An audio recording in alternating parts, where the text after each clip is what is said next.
So there I was, sitting on top of a cart full of trade goods, chewing on a piece of straw like some kind of countryside philosopher, arguing with a bunch of mercenaries about my love life. You ran away because you slept with someone's wife? They kept asking. Excuse me. It's called a strategic relocation. And it wasn't just someone's wife. It was Lady Elizabeth Gia. We were in love. True, beautiful, poetic love. You peasants wouldn't understand. There were moonlit balls, sworn oaths, the whole romantic package. They laughed. Everyone always laughs. Nobody respects a man of culture around here. Let me back up a little. About 10 years ago, I was just a regular guy pulling an all-nighter, playing Rise of Empires 8 on my laptop, running around the map with my maxed-out character looking for stat boosts. Then I passed out from exhaustion and woke up. Here, different world. Swords, magic, monsters, the whole fantasy starter pack. I landed in the body of some poor kid whose merchant father got killed by bandits and whose mother died of heartbreak right after.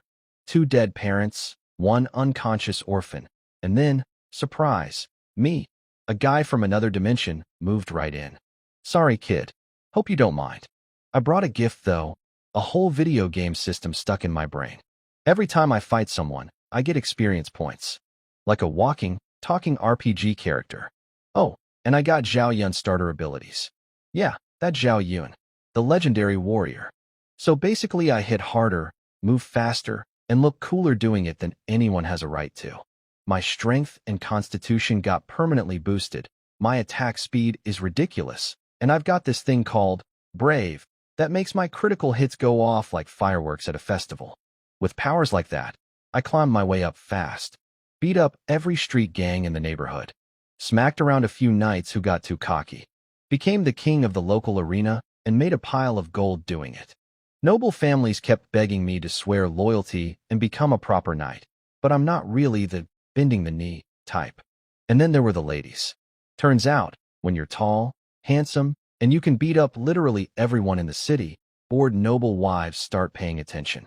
The former Countess of Colin made me her guardian knight, which sounds very official and honorable until you realize what it actually means.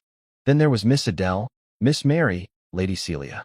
Let's just say my social calendar got very full very fast.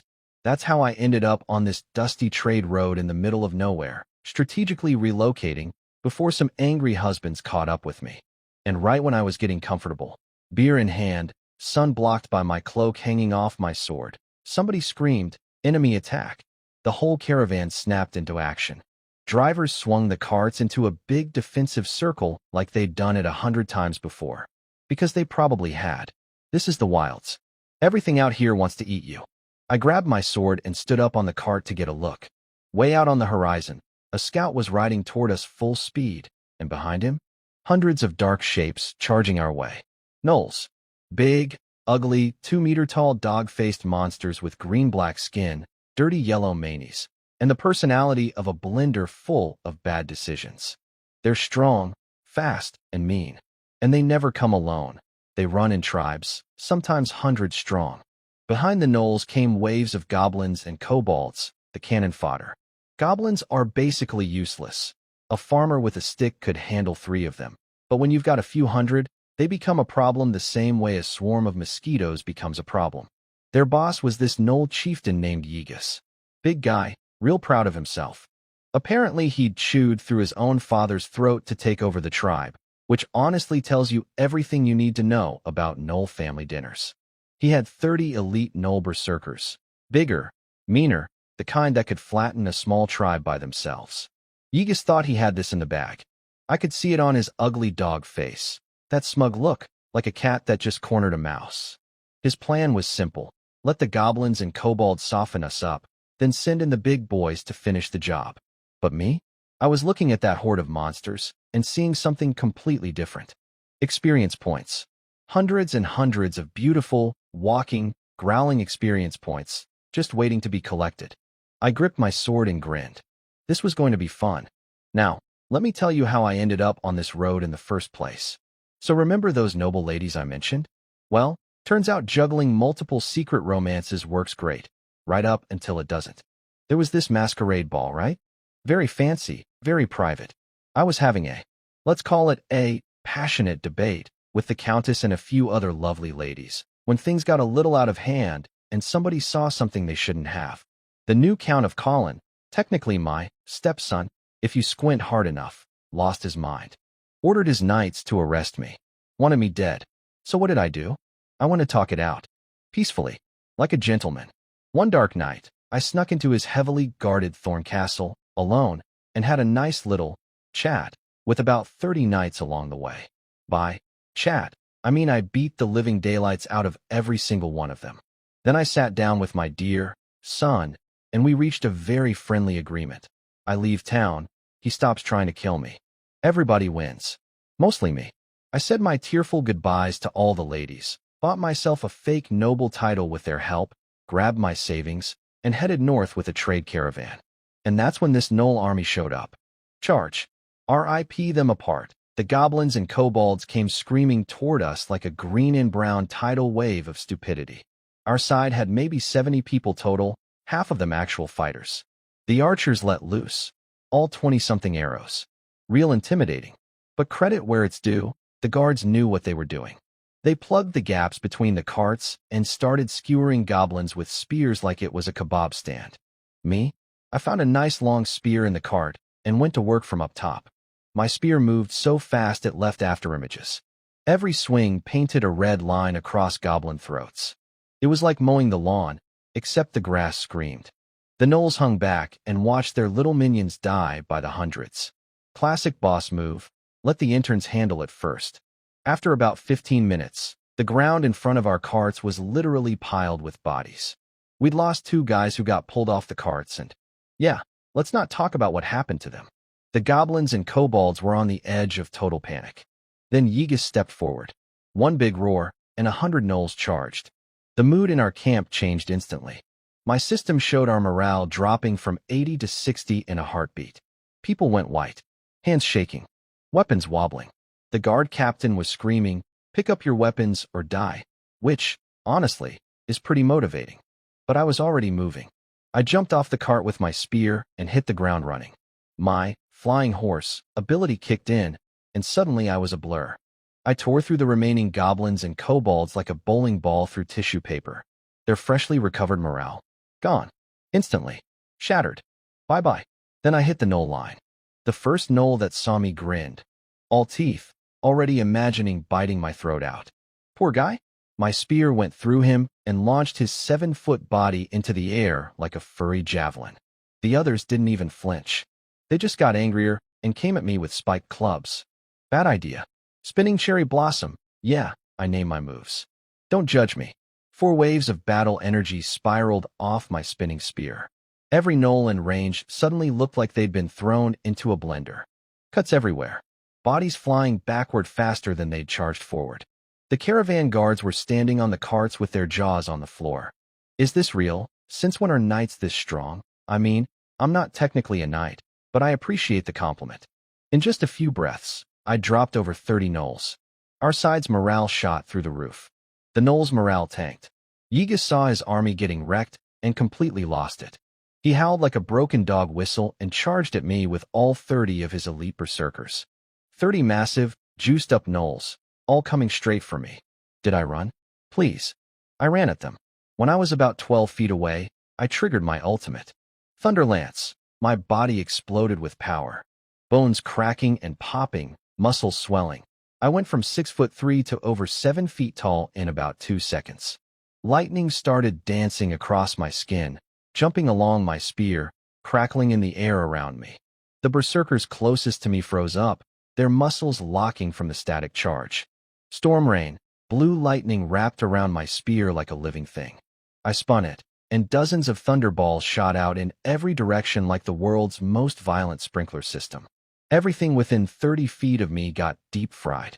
Gnoll berserkers turned into charcoal sculptures, still frozen in mid-charge. And Ygis? The big bad chieftain who'd murdered his own father? He took a lightning ball to the chest and stumbled, badly burned. Before he could even whimper, my spear was already through his throat. Fight over. Boss defeated. Experience points collected. I love this world.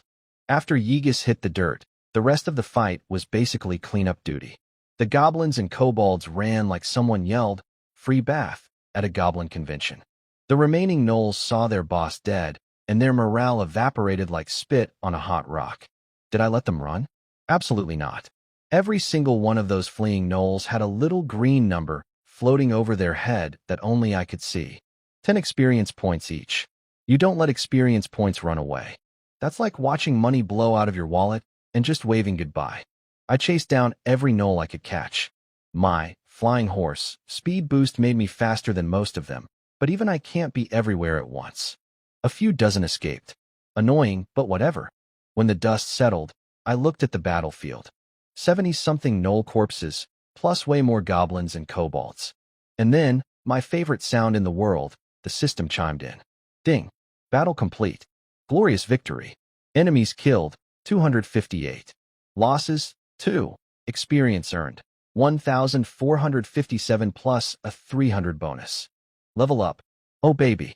Level 12. 2 fresh attribute points, 2 skill points, and a silver treasure chest. Christmas came early, and it smells like burnt gnoll. Let me show you what I'm working with now. Strength, 26. Agility, 28. Constitution, 25. Spirit, 19. Your average adult man sits at about 5 or 6 in these stats. Trained soldiers might hit 8 or 9. I'm roughly 5 times stronger than a normal person, but honestly, in a real fight the gap feels way bigger than that. My weapon skills are through the roof. 160 in spears, 156 in swords. I can ride, shoot, and throw things at people with scary accuracy. And then there's the fun stat. Charisma, 18. The system literally tells me I'm so handsome I can make a living off my face alone. Anything above 10 is attractive. I'm almost double that. Discounts at shops, hearts in women's eyes, the whole package. If I had less willpower, I'd have married some rich countess years ago, and this story would be called My Noble Girlfriends, or The Countess Fell for Me. But I have standards. Sort of. Sometimes. My command stat is 60, which means any army I lead fights harder and holds together longer. Normal troops break and run when they lose about 30% of their guys. Under my command, they'll hold until 40 or even 50% casualties. That's not inspiring leadership. That's borderline mind control through sheer charisma and loud yelling. Now, my skills got interesting when they crossed over from the game. In Rise of Empires 8, there was this ability called Repeating Crossbow that summoned 2 crossbow carts to bombard enemies. In real life, it turned into actual engineering knowledge. I literally know how to build a crossbow siege engine from scratch. I made one once. The thing could punch through knight armor at 100 meters and pinned a mountain bear to the ground like a bug on a board. Sounds amazing, right? Well, it fires once every 5 minutes, moves slower than a grandma on a Sunday walk, can't hit anything past 100 meters, and costs 300 gold nars to build. I took it apart and sold the pieces. Sometimes the coolest toys are the least practical. After the battle, the caravan started cleaning up, collecting loot, patching wounds, the usual. I walked back to my cart with my spear, feeling pretty satisfied. A little tired, but not a scratch on me. That's when the caravan manager came scurrying over with the biggest fake smile I've ever seen. Sir Suluin, thank you for your selfless assistance. Selfless? Selfless? I threw my arm around his shoulder and pulled him close. Listen, friend. There was nothing selfless about what I just did. He blinked at me like a confused puppy. What? I saved your entire caravan. You're alive. Your goods are safe. Your people still have all their limbs, mostly. You're really not going to pay me for that? His face went through about 7 emotions in 2 seconds. See, in this world, nobles are supposed to be brave, honorable, and generous. They're supposed to help people out of the goodness of their noble hearts, especially the down-on-their-luck nobles who cling to their dignity like it's all they have left. I am not that kind of noble. He looked at me. He looked at the battlefield covered in dead monsters. He looked back at me and my big, shameless grin. Then he sighed the deepest sigh I've ever heard from a man who still had his head attached to his body, reached into his coat, and pulled out a coin purse. I snatched it out of his hand and bounced it in my palm. Heavy. The beautiful clinking sound of gold nars bumping together. 50 coins at least. Pleasure doing business, I said, slapping him on the back. Next time monsters show up, you can count on me. Same rates apply. The look on his face told me he was thinking one very specific thought. No wonder this guy became a noble. With that kind of shamelessness, he could become emperor. And honestly, he's not wrong. The mercenaries cleaned up the battlefield fast. Nobody bothered burying the monster corpses. Out here in the wilds, hyenas and wild dogs would have them picked clean in 2 days. Heck, even other goblins and gnolls would come back and snack on their dead buddies. Nature's recycling program. Disgusting but efficient. Those 2 poor guys who got dragged off the carts? When they found them, let's just say there wasn't much left to find. They burned what remained and collected the ashes. That's the wilds for you. 0 stars on every travel review. As for loot, these monsters were broke. Most of them were fighting with wooden sticks. The gnolls had some metal weapons, but the only thing those were good for was melting down. And the clothes they found. Nobody even wanted to figure out what color they used to be. Straight into the fire. After the cleanup, the caravan got moving again, but things got weird. All those mercenaries who'd been joking around with me before, suddenly very quiet, very polite. Lots of respectful glances toward my cart. Funny how killing 258 monsters in one afternoon changes people's attitude toward you. I didn't care. I was busy with something way more important, checking my loot. I left my 2 new attribute points unspent. My body's already stronger than a knight commander's, no rush there. I had 2 skill points burning a hole in my pocket, but those could wait a minute. First things first, I opened my system inventory. My inventory isn't huge, about 1 cubic meter of magical storage space. Inside, 6,000 gold nars, my life savings, 2 shiny new steel ingots from the battle, and 1 beautiful silver treasure chest. The steel ingots were system-grade refined steel, way better than anything a regular blacksmith could make. My current weapons are made with regular iron mixed with just a little bit of this stuff, and they survived a gnoll massacre without a scratch. 2 full ingots could make several top-quality weapons. Nice. But forget the steel. Chest time. The system has 5 chest tiers: black iron, bronze, silver, gold, and purple gold. The best I'd ever gotten before was bronze. This was my first silver. My hands were literally shaking. I mentally clicked, open. Budget special effects exploded across my vision. We're talking 5-cent budget sparkles here. And inside sat a piece of armor. Beast face iron armor. Forged from 100 times refined steel, tough, but lightweight. Defense 15. Special effect, rigid body, reduces incoming damage. Level requirement, 12. I was exactly level 12. This armor basically meant that regular attacks would just bounce off me. Those gnolls from earlier? I could stand still and let them wail on me, and they probably couldn't break through. It's like getting a cheat code on top of my existing cheat codes. Learning special traits normally costs skill points, expensive ones too. I came to this world with 3 innate talents, but could only use 1 at first. Had to spend points to unlock the others. Getting rigid body for free from a chest? That's like finding a $100 bill in your laundry. With my remaining skill points, I spent 1 on a healing spell called Life Remedy.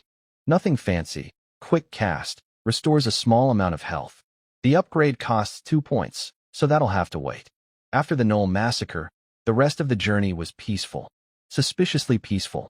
Turns out when you single-handedly annihilate an entire raiding party, word travels fast even among monsters. Every bandit crew in the area apparently took 1 look at our caravan and collectively decided, nope, not that one. Great for survival. Terrible for my experience grind. Without enemies to fight, I was back to basic training for XP. Do you know how slow that is? We're talking years per level slow. Back in Colin City, at least I had arena fights and street thugs to beat up. Out here, nothing. I was so bored I started reading a trashy knight romance novel that was popular back in Colin. 3. Agonizing. Days. Then, on the horizon, a dark line. As we got closer, it grew taller and wider until it became unmistakable, city walls. The entire caravan lit up like kids seeing a candy store. After 2 weeks in the wilderness, even a pile of rocks with a roof would have gotten a standing ovation. But this was no pile of rocks. This was Cult City, the crown jewel of the northern province. Originally built centuries ago as a fortress against barbarian and orc invasions, the city had since grown into the biggest trade hub in the north. But you could still see its military bones everywhere. The walls were over 30 feet tall, solid stone, with watchtowers jutting out every few meters. Those towers turned the whole wall into a star-shaped fortress. Any army trying to climb up would get stabbed from 3 directions at once. The moat wasn't some dinky little ditch either. They'd literally rerouted an entire river around the city. To take this place by force, you'd need 100,000 soldiers and about a year and a half of patience. As we got closer, I could see the scars on the walls. Old battle damage, never fully repaired, like the city was proud of its war stories. Flags with crossed swords and shields fluttered on top, the banner of House Savoy, Lords of Cult City. They're one of the 4 great marquis families of the Florence Kingdom, and technically they have a claim to the throne. Then again, so does about 1/5 of every noble family in the kingdom, so that's not exactly exclusive.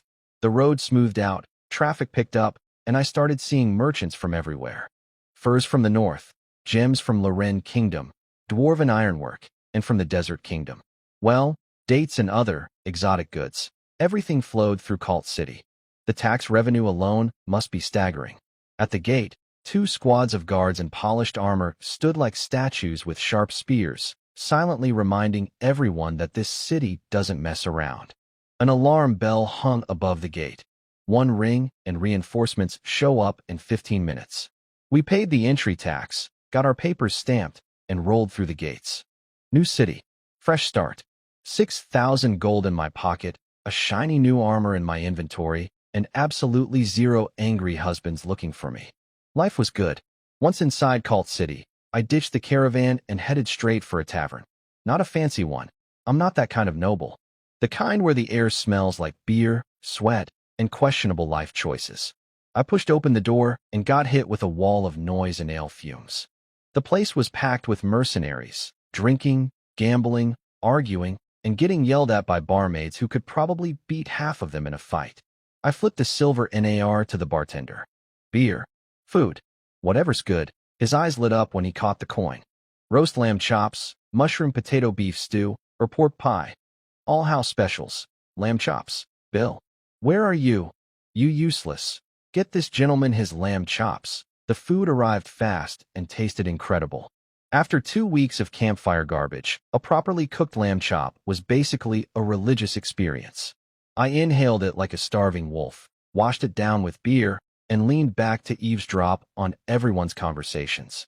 Mercenary taverns are basically free newspapers. 90% of what they say is nonsense, but that other 10% is gold. Here's what I picked up about local prices. A regular iron axe costs 1 silver NAR. A military-grade sword, 100 times forged steel, no enchantments, runs about 10 gold NARs. A half-body chainmail suit, 70 gold. That's 3 years of savings for a normal family. A house in the outer district costs 100 gold. Full-plate armor? 4 to 500 gold NARs. Only knights can afford that, and most of them are wearing their grandfather's set. So next time you see a knight in ancestral armor and think it's about family honor and proud tradition, nah, he's just broke. Can't afford a new one. With my 6,000 gold, I could fully equip about 50 soldiers. Or I could recruit 500 militia guys, hand them each a pointy stick and a leather vest, and pray really hard. Of course, those 50 proper soldiers would steamroll the 500 militia in about 30 seconds, so quality matters. But I wasn't here to build an army. Not yet anyway. I was here because I want land. My own territory. A title. A place where I'm the boss. Now, in this world, there are basically 5 ways to get a noble title and land. Let me walk you through them, because I've thought about this a lot. Option 1. Be born right. Have a rich, noble dad. Be the firstborn son. Inherit everything when he dies. Simple, elegant, impossible to do retroactively. Unless someone invents a time machine. This one's off the table. Option 2. Join the army. Fight in wars. Don't die. Rack up enough achievements. And maybe the king gives you a little piece of land and calls you a baron. Sounds noble and heroic, right? Here's the problem. The Florence Kingdom has been around for centuries. Almost every piece of good land is already handed out. Even if I fought like a demon and survived, they'd probably give me some tiny forgotten village in the middle of nowhere and call it a reward. With those stingy nobles running things, there's a 99% chance I'd risk my life for a patch of dirt with 3 goats and a broken well. Hard pass. Option 3. Marry rich. Step 1. Be ridiculously handsome. Check. Step 2. Be strong. Check. Step 3. Find a widowed countess with land and a title who's looking for a new husband. Sweep her off her feet. Marry her. Boom. Instant nobility. I actually had a target for this plan back in Collin City. Beautiful widow, great estate, very interested in me. But then the whole, sleeping with the other count's wife, situation blew up and I had to flee. So, goodbye, my dear countess. Another love lost to my lifestyle. Option 4. Swear loyalty to a big noble. Become a knight, get a nice little estate, serve faithfully forever. Sounds okay until you realize, forever means forever. Not just me, my kids, their kids, their kids' kids. Every single descendant who inherits my title becomes this noble's servant. That's not selling yourself. That's selling your entire family tree until the end of time. Absolutely not. I didn't cross dimensions to become somebody's eternal employee. Option 5. The Frontier Charter. Go to the Noble Council, buy a charter, take your people into the wilds, and carve out your own territory. If you survive, the land is yours, and it can be way bigger than what any other method gives you. The catch? The wilds aren't just gnolls and goblins. Out there you've got trolls, ogres, magical beasts, lizardmen, orcs, barbarian tribes, and, oh yeah, dragons. One bad day and your brand new settlement becomes a monster buffet, and all your investment goes up in smoke. Possibly along with you. High risk, high reward. My kind of deal. Options 1 through 4 were all either impossible, humiliating, or boring. So option 5 it was. The Frontier Charter. I grabbed my noble badge, strapped on my sword, and headed out. The streets near the tavern were muddy, typical lower district, so I found a nice sharp-edged rock on the curb and scraped the muck off my boots. Gotta look presentable. I was heading to the Noble Council building. The Noble Council is basically the kingdom's money machine. They sell frontier charters, honorary noble titles, no land, no power, just a fancy name. But rich merchants eat that stuff up, and other bureaucratic goodies. The profits get split 50-50 between the crown and the local nobles. Everyone gets paid, everyone's happy. Time to go shopping for my future. The Noble Council building wasn't hard to find. It was the third biggest building in the whole city, right next to the Lord's mansion. And let me tell you, these people did not hold back on the architecture. The whole thing sat on a 3-level stone platform with 12 granite pillars out front, each one thick enough to hide behind. A giant dome on top, carvings of famous heroes on the pillars, historical scenes on the walls, 2 massive bronze statues of legendary knights on horseback flanking the entrance, 15 feet tall, lances pointing forward, horses rearing up, looking like they were about to charge into battle. The kind of craftsmanship that screams, "We have way too much money, and we want you to know it." I jogged up the steps and immediately got stopped by a guard. "Sir, this is the Noble Council. What's your business?" I pulled out my noble badge. "I'm here to buy a frontier charter." He squinted at the badge, checked the markings, decided it was real, and waved me in.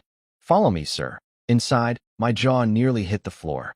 The main hall was enormous, at least 500 square meters, ceiling over 30 feet high, covered by a perfect half-dome with 0 pillars holding it up.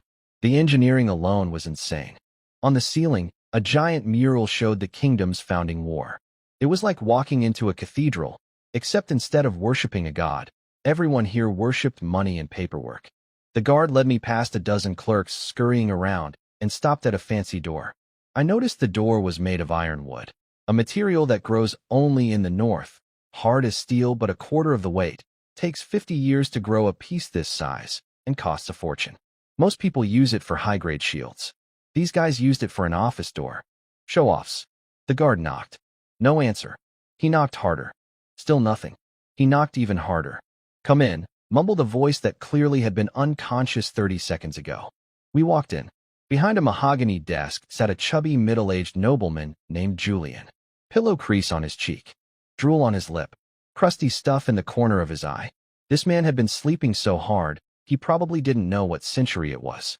"Sir Julian, this gentleman wants to purchase a frontier charter," the guard said.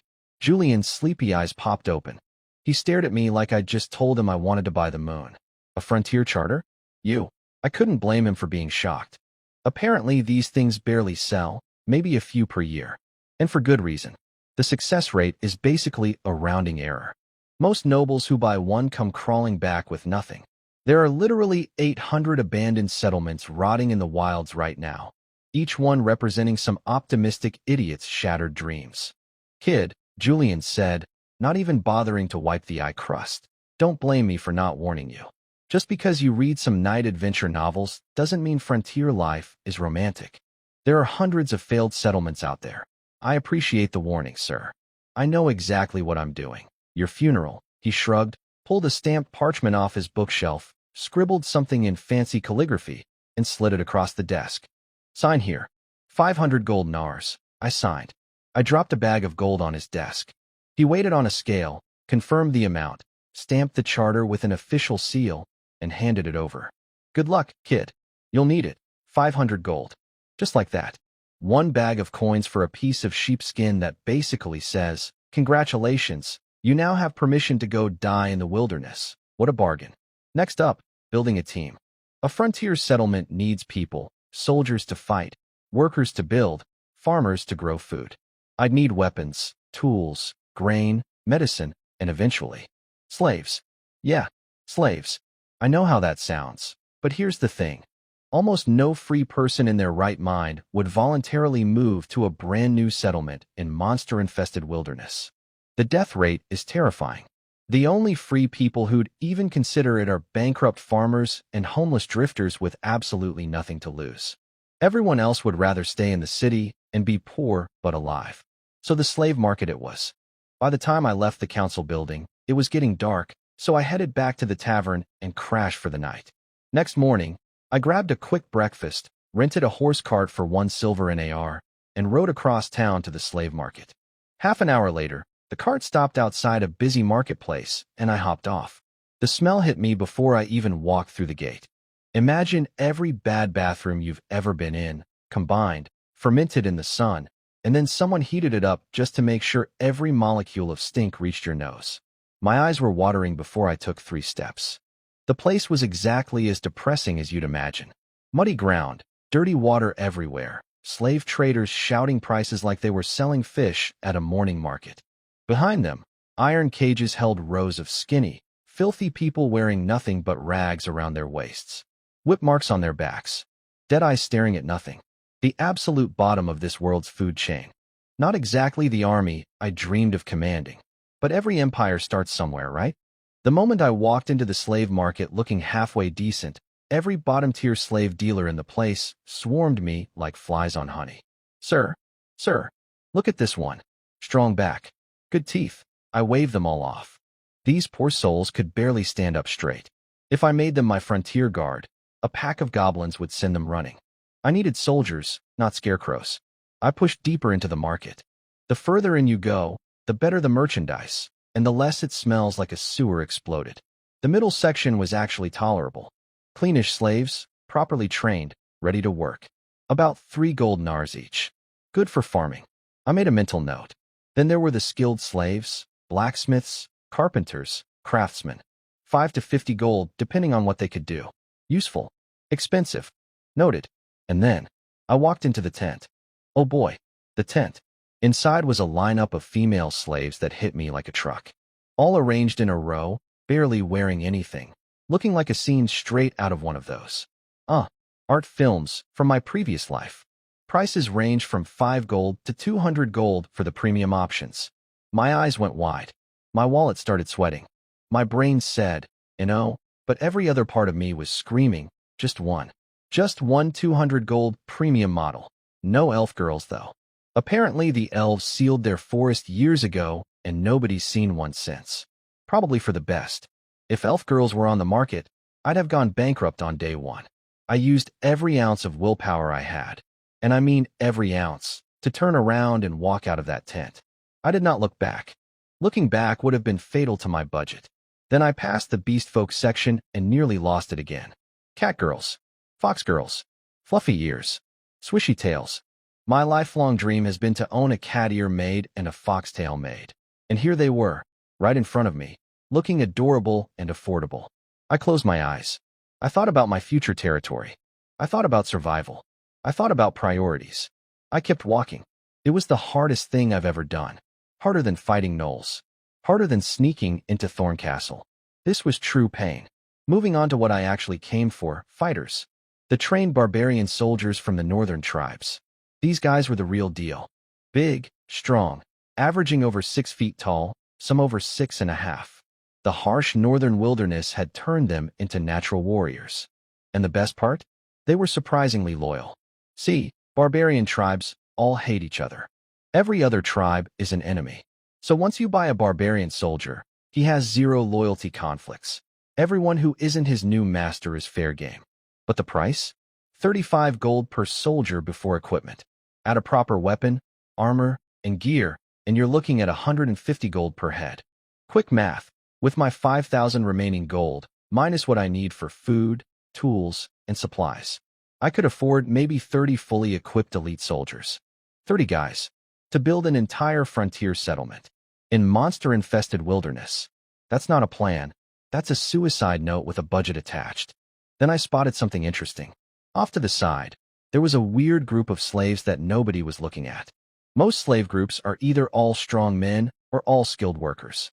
This bunch, it was a whole family package deal, warriors, old people, kids, everyone mixed together.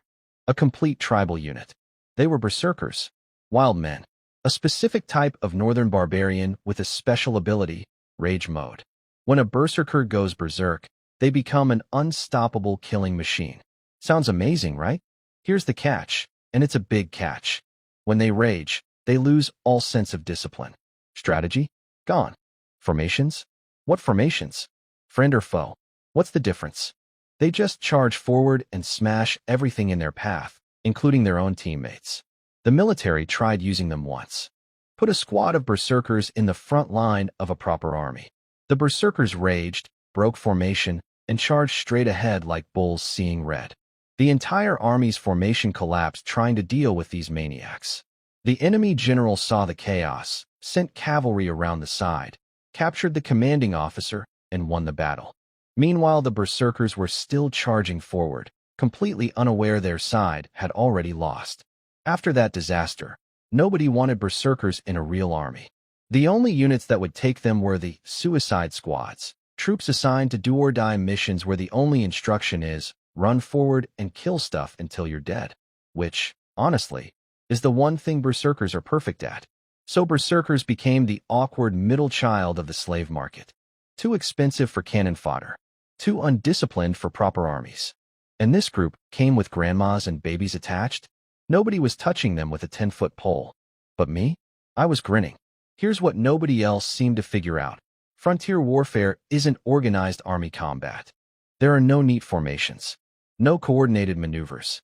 It's messy, chaotic, wild brawling in forests and hills against monsters and tribal raiders who also have 0 discipline. In that kind of fight, berserkers are perfect. You can't break formation if there is no formation. You can't disrupt your ally's strategy if the strategy is just kill everything that moves. And the families? That's not a weakness, that's a loyalty guarantee. Give them a home, protect their kids and elders, and these warriors will fight to the death for you. Not because you own them, because you gave them something worth fighting for. Plus, and this was the real reason I was smiling, a group this unwanted was going to be dirt cheap. Time to haggle.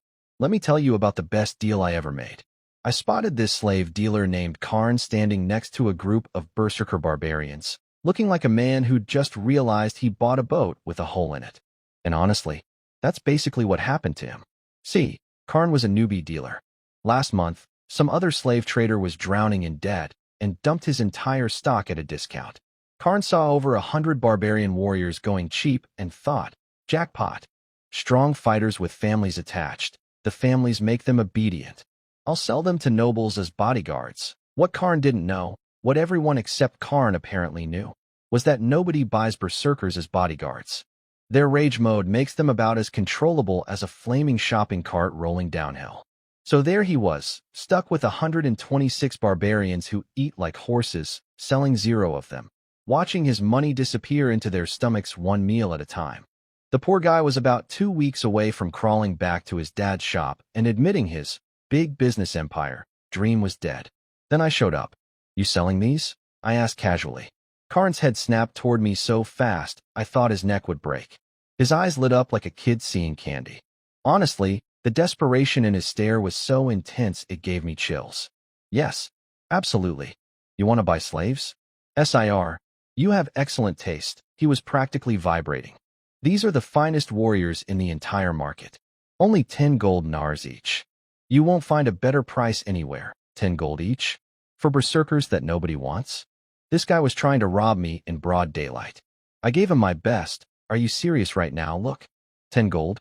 Did you wake up this morning and decide I look stupid? These are berserkers. Nobody wants them. You might as well be selling me angry furniture. I turned to walk away. Now, here's a negotiation tip from Uncle Suluan. When the seller is more desperate than you are, always walk away. Always. Even if you want the product badly. Especially if you want it badly. Karn grabbed my arm like a drowning man grabbing a rope. Wait. Sir. The price is negotiable. Don't leave. Why would I stay? So you can scam me? 7 gold. 7 gold each? I stopped struggling. 7's more reasonable. But I only want the adult warriors. Keep the old folks and kids. Karn's face twisted. Sir, the families come with the warriors. Without their families, these men won't cooperate. They need. What am I supposed to do with grandmas and toddlers? I don't have enough food for them.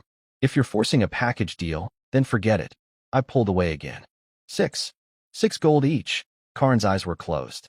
He looked like someone pulling off a bandage. But the families stay with the warriors. All of them. Together.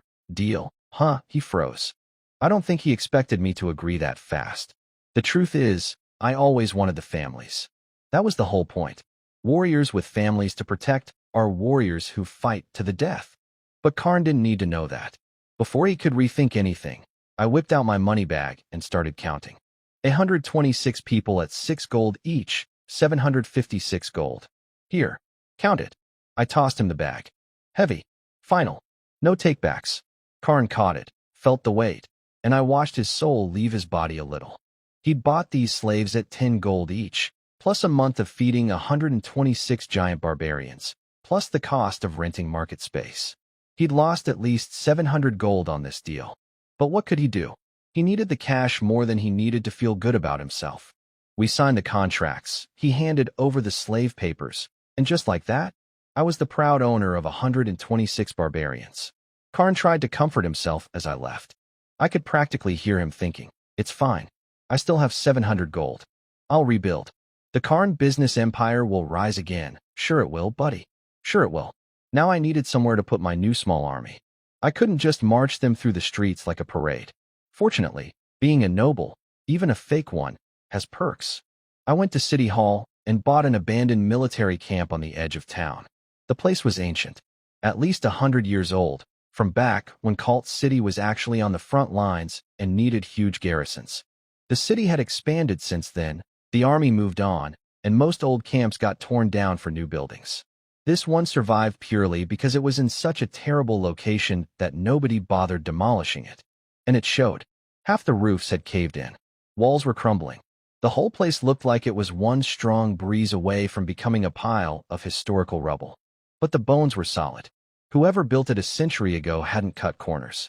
The main structures were sound, the area was big enough, and all it really needed was some roof repairs. I hired some craftsmen, bought materials, and set them to work.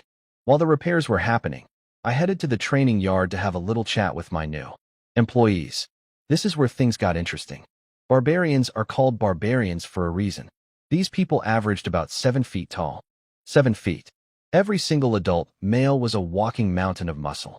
I'm 6'3" and built like a fighter, and standing in front of these guys I felt like a middle schooler at a bodybuilding competition.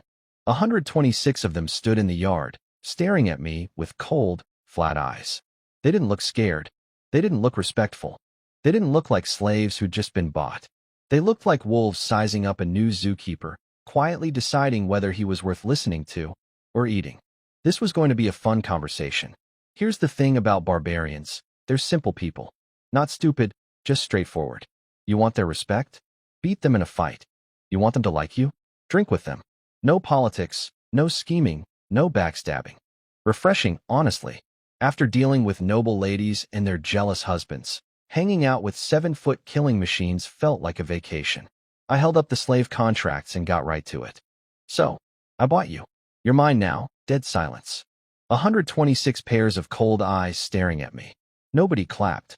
Shocking. You should thank me, actually. If I hadn't bought you, your next stop was the Suicide Squad. That's when he walked out. The biggest barbarian in the group pushed through the crowd and stood right in front of me. 2 meters 20. 7 feet 2 inches of solid muscle wrapped in scarred skin, moving with the grace of a jungle cat despite being the size of a refrigerator. Standing next to him, I looked like a malnourished child. I casually took 2 steps backward. Not because I was intimidated. I just didn't want to strain my neck looking up. That's my story, and I'm sticking with it. So you bought us to be cannon fodder too? He rumbled. If I wanted cannon fodder, why would I buy your grandmas and kids? They're terrible at dying in battle. Maybe you'll use them to threaten us into being cannon fodder. Fair point. Smart guy. Look, I said, spreading my hands. I'm not military. I'm a noble with a frontier charter. I need warriors to help me build a territory in the wilds. That's it. And here's the deal. Once the territory is established, I'll free every single one of you. Full citizen status. No more slavery. Sounds nice. Why should we believe you? Because you have 0 other options. I smiled warmly. But I'll sweeten it. Your family stay here in Cult City, the safest city in the north. I'll pay for their food every month. You can send someone back to check on them anytime. Your families are safe, comfortable, and fed. You come with me and build something worth living for. I could see the gears turning behind those cold eyes. He knew this was the best deal they were going to get. The families stay somewhere safe, which also meant they couldn't just run off into the wilds the moment I turned my back. Both sides had insurance. Everybody wins. We agree. His face cracked into something that was technically a smile, but looked more like a bear trying to be friendly. I'm Johnson, from the Storm Bear tribe. A pause. It doesn't exist anymore. I'm Sulun. Nice to meet you, Johnson. Now get your people to clean up this dump. 100 barbarians descended on that crumbling military camp like a cleaning tornado. And let me tell you, barbarian women are not what you'd call delicate. I watched a barbarian lady pick up a pile of debris that weighed at least 200 pounds and carry it away one-handed while chatting with her friend. Their children were hauling loads that would break a grown man from Florence. By evening, the entire camp was repaired and livable. What would have taken a crew of hired workers a week, these people knocked out in one afternoon. I went back to my tavern room that night and did some math. 35 warriors total. All strong, all experienced, all better fighters than the regular slave soldiers that cost 5 times as much. Those 30 gold per head trained soldiers at the market? My barbarians would destroy them without breaking a sweat, even without going berserk.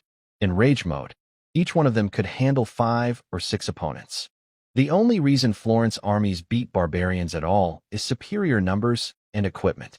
Armor and steel versus animal skins and stone clubs. Take away that advantage. Put them in wilderness conditions where both sides are equally messy and disorganized, and barbarians win every single time. 756 gold for 35 elite warriors plus a support crew of nearly 100. Best purchase ever. Now came the boring part, shopping. I spent the next several days turning gold into supplies. Weapons for the warriors. Nothing fancy, but real steel. Armor. 1 leather vest each. Why not iron armor?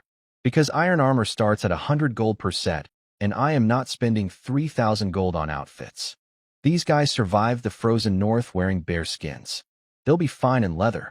Then came everything else. Carts, grain, seeds, farming tools, tents, building materials. Mountains of supplies piling up in the camp yard. The biggest pile by far was food. I needed at least a year's supply, because even if we claimed territory tomorrow, nothing would grow until next harvest season. 1 full year of feeding 126 barbarians who eat like they're training for competitive eating championships. My beautiful pile of gold was shrinking fast. But this was the investment. This was the startup cost for Su Luin Industries, Frontier Division. The real challenge wasn't conquering land. With my abilities and 35 berserkers, clearing out monsters was the easy part.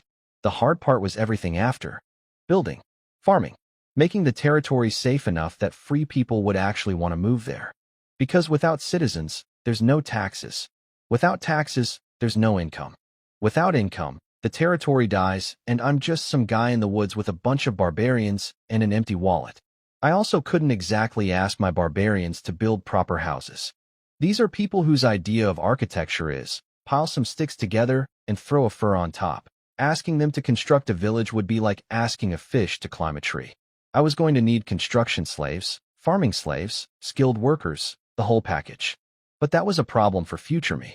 Right now, present me had a checklist: weapons, food, tools, carts, and a dream.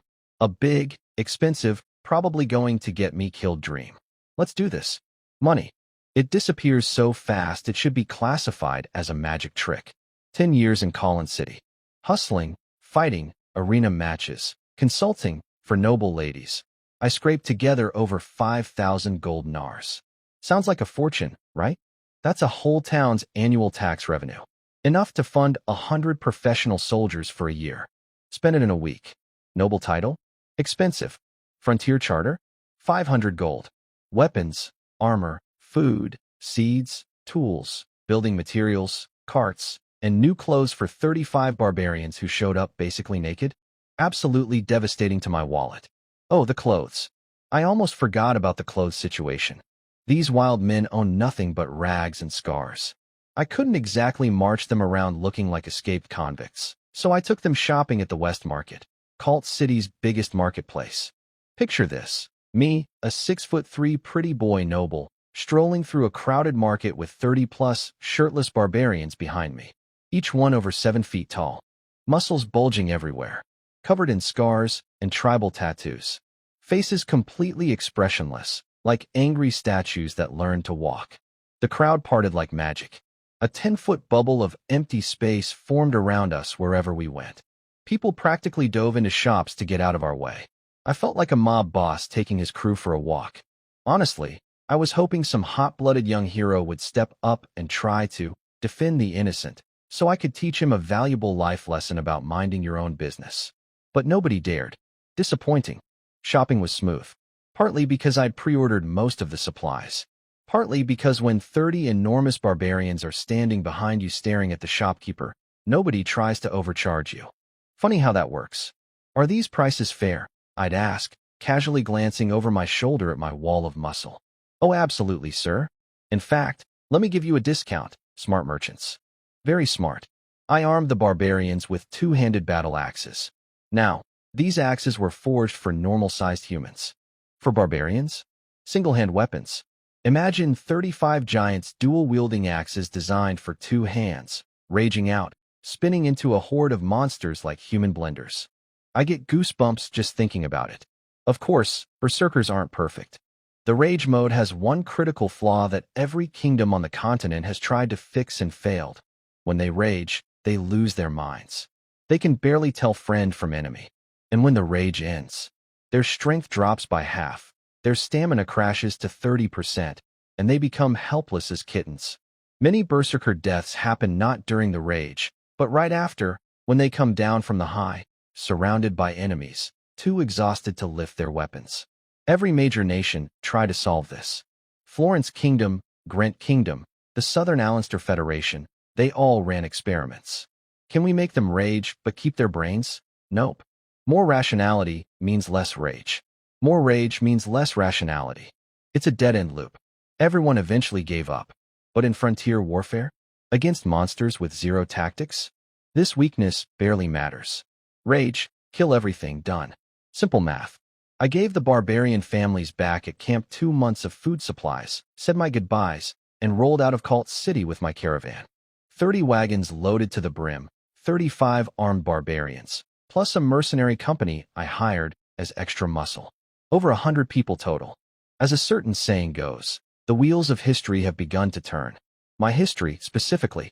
We headed northeast, past the ring of smaller towns around Cult City, past the farmlands and settlements, into the wild spaces between human civilization. The roads got worse fast. Up here in the north, there's nothing but vast, empty wilderness between cities. The local garrisons do sweep operations every now and then. Ride out, kill a bunch of goblins and gnolls, ride home. But clearing them out completely? Impossible. Those things breed like cockroaches and can survive eating dirt. Literally. Goblins will eat mud and rocks if they have to. Our caravan was big enough that nothing messed with us. Every monster within eyeshot took one look at our column of wagons and giant axe-wielding barbarians and decided today was a great day to be somewhere else, which was good for survival but terrible for my experience grind. I was itching to farm some XP, and every goblin was running away. The universe has a cruel sense of humor. 5 days into the wilderness, we reached Blackstone City, the absolute last human settlement in the Florence Kingdom. A border fortress with 5,000 residents and a garrison of 1,000 soldiers. No suburbs, no farming villages outside the walls. Just a stone box full of armed people staring nervously at the endless wilderness beyond.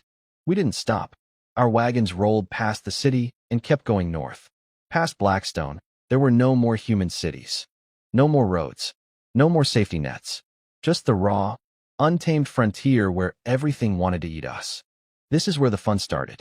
Almost immediately, I noticed eyes in the shadows. Scouts. Watchers. Little monsters tracking our caravan from the tall grass, from behind rocks, from the tree-line. They didn't attack. We were too big, but they followed. Day after day, more joined. By day 4 past Blackstone, over 100 creatures were tailing us. A growing cloud of hungry, curious monsters just waiting for an opportunity. I smiled. That wasn't a threat. That was an opportunity. Time to let my barbarians test their new axes. Here's the cool part. The moment I officially led these warriors out of the city, my system pinged. I now had a registered military unit. Northern Barbarian Guard. 35 soldiers. Unit type, Barbarian. Morale, 85. These guys had automatically upgraded from basic, Barbarian Militia, to proper second-tier, Barbarian Warriors, just by joining my command. And Johnson, the big scary leader? He'd been classified as a Barbarian Champion and flagged as a hero unit. A hero unit. An MY Army. At level 12, I cracked my knuckles and looked out at those 100-plus shadows stalking our caravan. Come and get it, boys. Class is in session. Let me tell you about my barbarians' class abilities, because they're honestly beautiful. At the basic level, even a rookie barbarian militiaman gets the strong trait, free bonus to strength and constitution just for being born a giant. Then when they upgrade to barbarian warrior, they unlock rage mode. That's the minimum requirement to be called a berserker. The ability to lose your mind and become a whirlwind of destruction. 70% pain reduction, 20% strength boost, 10% speed boost, 50% brain power reduction. Classic trade-off. Hit harder, think less. Johnson, my main man, was a tier above that, a barbarian champion. On top of strong and rage, he had tenacity, which basically means his body has evolved past normal human limits. More health, more stamina, faster recovery. And he had whirlwind slash, spin your body, spin your weapon, attach a blade of energy to it, and turn everything nearby into confetti.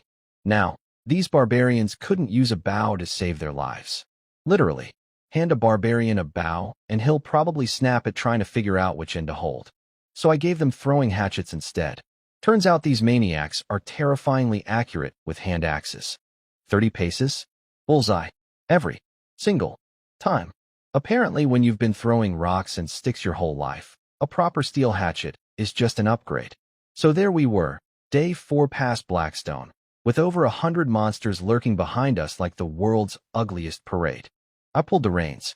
Stop the caravan, Johnson. Right here, boss. His shiny bald head gleamed in the sunlight. Take your guys. Clean up those tails. Fast. Johnson rubbed his chrome dome, flashed a grin full of teeth that looked like they could bite through steel, then turned around and bellowed. Boys, grab your axes. We got work. Axes out, 34 voices roared back. They charged toward the rear of the caravan like a stampede of shirtless bulls. Their formation was, let me be generous and call it, creative. A 3-month recruit from Cult City's basic training could march more neatly than this. They looked like a bar fight running downhill. But underestimate them, and you'd be dead before you finish laughing. 30 paces. Hatchets ready. These barbarians are fast. Their legs are so long they cover ground like sprinting giraffes. By the time the gnolls and goblins realized what was happening, the barbarians were already in throwing range. Some gnoll commanders started shrieking orders, trying to organize a countercharge. 100-plus monsters versus 35 humans? They liked those odds. Confidence was high. Free throw. 35 hatchets whistled through the air. The first one hit a big null square in the forehead. The axe blade sank halfway into its skull. Just halfway into its head. Like splitting a melon. That null didn't scream. Didn't stumble. Just dropped like someone unplugged it. The monsters were packed so tight they couldn't dodge. Hatchets thudded into faces, chests, arms, legs. Lucky ones got hit in a limb and fell down screaming. Unlucky ones got their skulls cracked open and went straight to monster heaven. Or hell. Probably hell. Second volley. More hatchets. More screaming. More skulls. By the time 2 rounds of throwing axes had landed, a third of the monsters were already dead or dying. And then the barbarians reached melee range. What happened next wasn't a battle. It was a demonstration. My barbarians, in their brand new leather armor, carrying real steel weapons for the first time in their lives, versus a ragged mob of monsters armed with sticks and fingernails. It was like watching a lawnmower fight a field of dandelions. They didn't bother dodging. Why would they? A goblin scratching at leather armor is about as dangerous as a kitten scratching a truck tire. The barbarians just slammed into the monster line at full speed. Bodies went flying. I saw a gnoll get body checked so hard its ribcage caved in, dead before it hit the ground, blood pouring from its mouth midair. And then the axes came out. Steel on flesh sounded like tearing wet cloth. Monsters fell in rows. Whole rows. Like wheat before a scythe, except the wheat was screaming and the scythe was a 7-foot bald man laughing. Speaking of bald men, Johnson. Oh, Johnson. That magnificent psychopath grabbed his battle axe, a weapon the size of a dinner table, and went full windmill mode straight into the thickest part of the mob. Spinning, chopping, spinning, chopping. Everything in his path got opened up like a zipper. Behind him stretched a road of severed limbs and spilled guts, like the world's most horrifying red carpet. The surviving monsters took one look at the carnage, and their tiny brains made the smartest decision of their lives. Run. They scattered in every direction at maximum speed. I've never seen goblins move so fast. Some of them might still be running.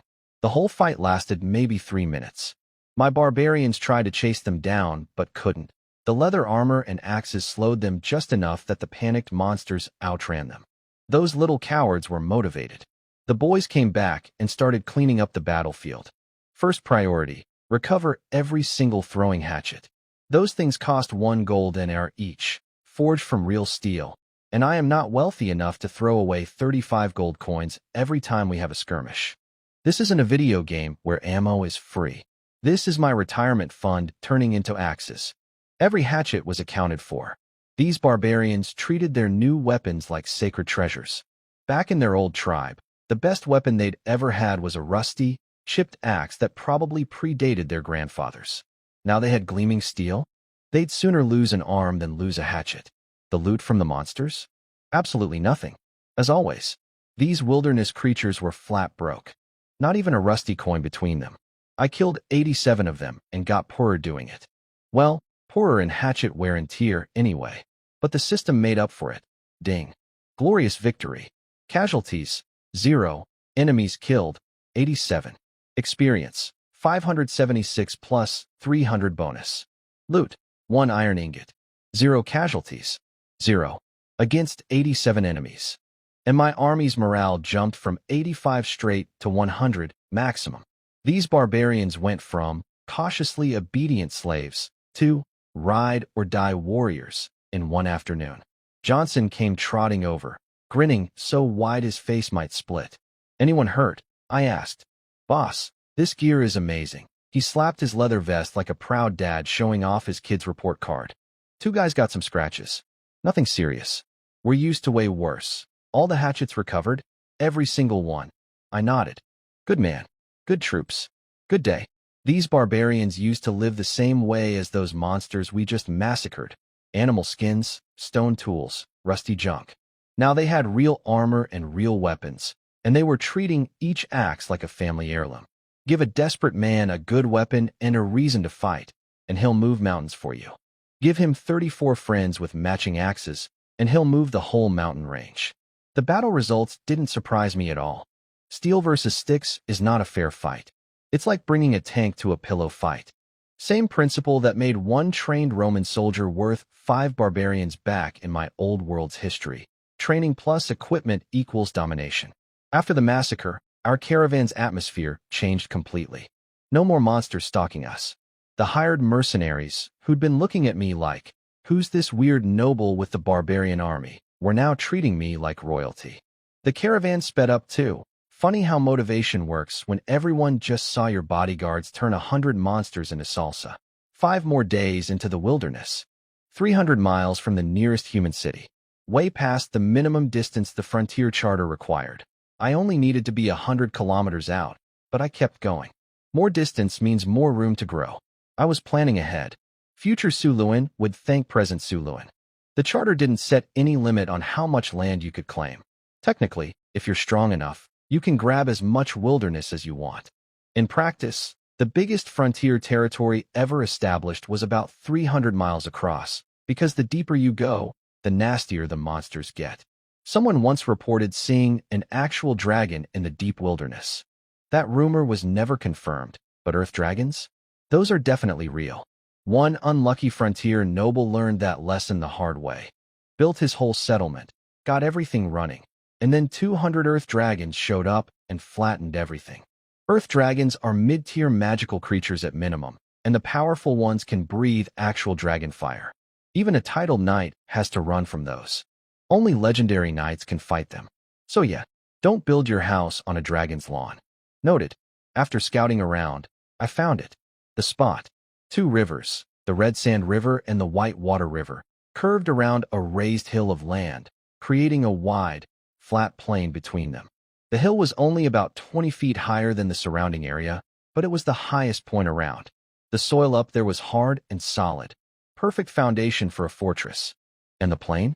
Oh, the plain. The rivers had been depositing rich sediment here for centuries, creating incredibly fertile farmland that wouldn't need years of breaking in before it could produce crops. I did some quick mental math. If fully cultivated, this land could support 50 to 60,000 acres of farming. That's enough to feed over 10,000 people. 2 rivers for water, fish, and natural defense. High ground for a castle. Fertile soil for farming. Rich ecosystem all around. I'd found my kingdom's capital. "We stop here," I announced. "This is home." The caravan burst into activity. Tents went up along the riverbank. A temporary camp took shape in hours. The rivers were loaded with fish. When the mercenaries and barbarians started pulling them out, I nearly cried tears of joy. Every fish caught was grain I didn't have to spend. The barbarians foraged wild onions, ginger, and herbs from the surrounding wilderness, threw everything in pots with salt, and within an hour the whole camp smelled like a 5-star restaurant.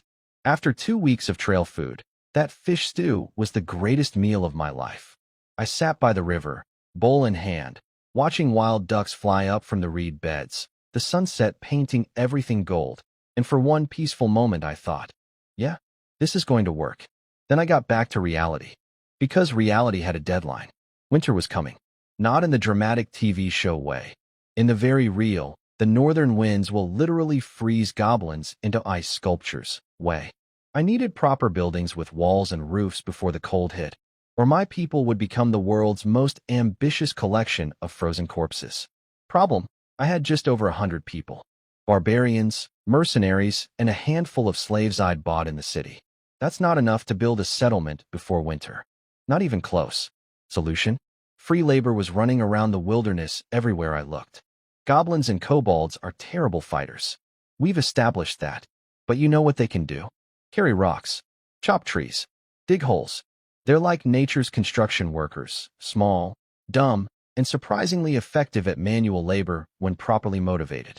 And by motivated, I mean terrified of the giant bald man with the axe. So after we got the basic perimeter fence up, I left the mercenaries to guard the camp and took my barbarians hunting. Not for food this time. For employees. We swept a 5-kilometer radius around the camp, hitting every small monster tribe we found. These were tiny groups, a few dozen goblins here, some kobolds there, the occasional null pack. Against 35 fully armed barbarians, they had absolutely zero chance. One charge and the entire tribe would scatter like roaches when you flip the light on. But here was the tricky part. I didn't want to kill them. I wanted to catch them. and catching panicking goblins running in every direction is like trying to grab confetti in a hurricane. I had to get creative. Split the barbarians into 2 squads. I'd lead one team on the direct attack, while Johnson took the other team and set up ambushes along the escape routes. We'd charge in from one side. The goblins would flee the other way and run straight into Johnson's waiting arms. It was basically herding cats. Ugly, smelly, screaming cats. But it worked. Day by day, our workforce grew. The fence around the camp started filling up with captured goblins and kobolds, all looking very confused about their sudden career change from wilderness scavenger to construction laborer. Welcome to Sulin Industries. Hard hats not provided. Escape not recommended. Let me be honest about something. I have absolutely no formal military training. In my previous life, I was a college student. Not military academy. Not special forces. Just a regular guy who watched a lot of war movies and played too many strategy games. Everything I know about tactics comes from Hollywood, video games, and whatever I've picked up living in this world. But here's the thing. When your enemies are kobolds, you don't need to be Sun Tzu. You just need to be smarter than a lizard with a stick. And that bar is low. I found our first target pretty quick, a kobold village about 200 strong. Village is being generous. It was a collection of reed-and-stick huts arranged in what I can only describe as organized chaos. The place looked like someone built a homeless camp during an earthquake. And the smell. I caught a whiff from 50 meters out, and my nose considered filing a formal complaint. Warriors. Crush them. Look, I'm not going to pretend I gave some brilliant tactical speech. My barbarians have exactly one gear: forward. Formations? Defense? Flanking maneuvers?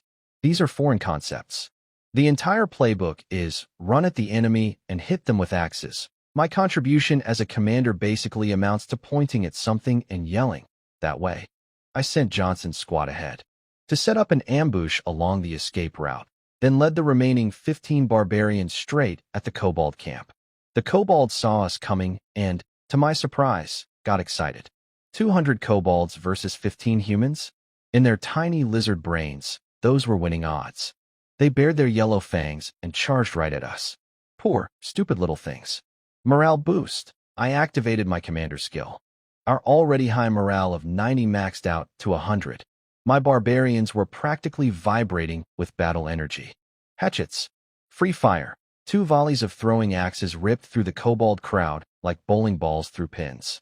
Holes opened up in their formation. If you could call that panicking mob a formation, and we poured through. I led the charge personally. With my stats, I could have soloed this entire camp before breakfast. Add 15 raging barbarians behind me, and we cut through those kobolds like a hot knife through butter. Every kobold in my path went down instantly. The fight lasted maybe 3 minutes before the kobolds completely broke. Their morale shattered like cheap glass, and they ran for it. Now came the fun part. I pulled my guys back from full killing mode. Don't kill them. Chase them. Herd them left. See, dead kobolds are useless. Living kobolds can carry rocks and dig holes. I needed construction workers, not corpses. We spread out into a half-circle behind the fleeing kobolds, like cowboys herding cattle. Ugly, screaming, panicking cattle. We kept about 30 meters back, close enough to be terrifying, far enough that they wouldn't get so desperate they turned and fought. Whenever a group tried to veer off in the wrong direction, I'd send a couple barbarians to scare them back on course. The kobolds ran. We jogged behind them. They ran some more. We jogged some more. 2 kilometers of the world's most pathetic foot chase. By the end, those kobolds were so exhausted their tongues were literally hanging out. Kobolds aren't built for endurance. They're the bottom feeders of the wilderness food chain. My barbarians, with their 7-foot legs, were barely breaking a sweat-keeping pace. Then the kobolds reached Johnson's ambush point. Snap! Trip ropes went taut across the ground. The front runners went down face first like dominoes. The ones behind tried to stop, but got shoved forward by the mob.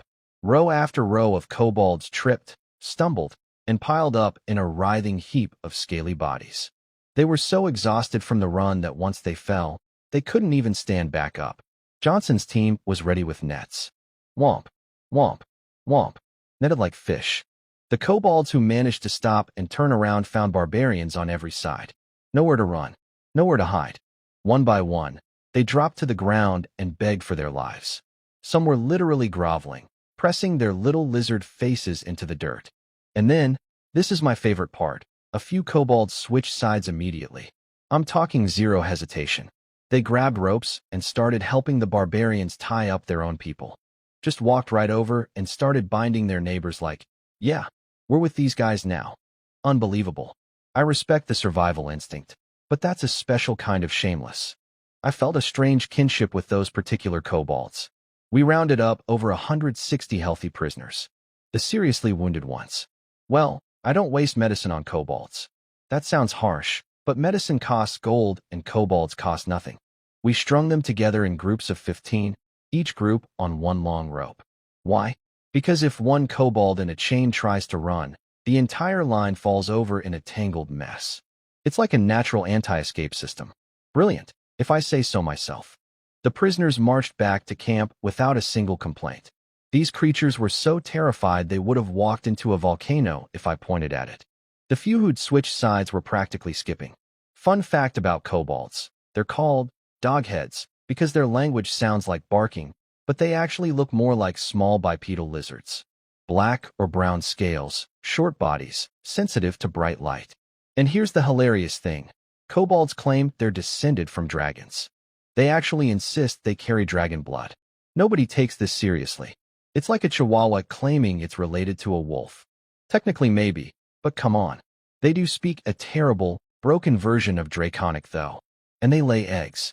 And very rarely, a mutant kobold is born with weak magic abilities, becoming a kobold sorcerer.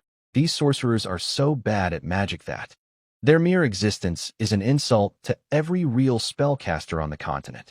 It's like calling someone a chef, because they can microwave instant noodles without burning them.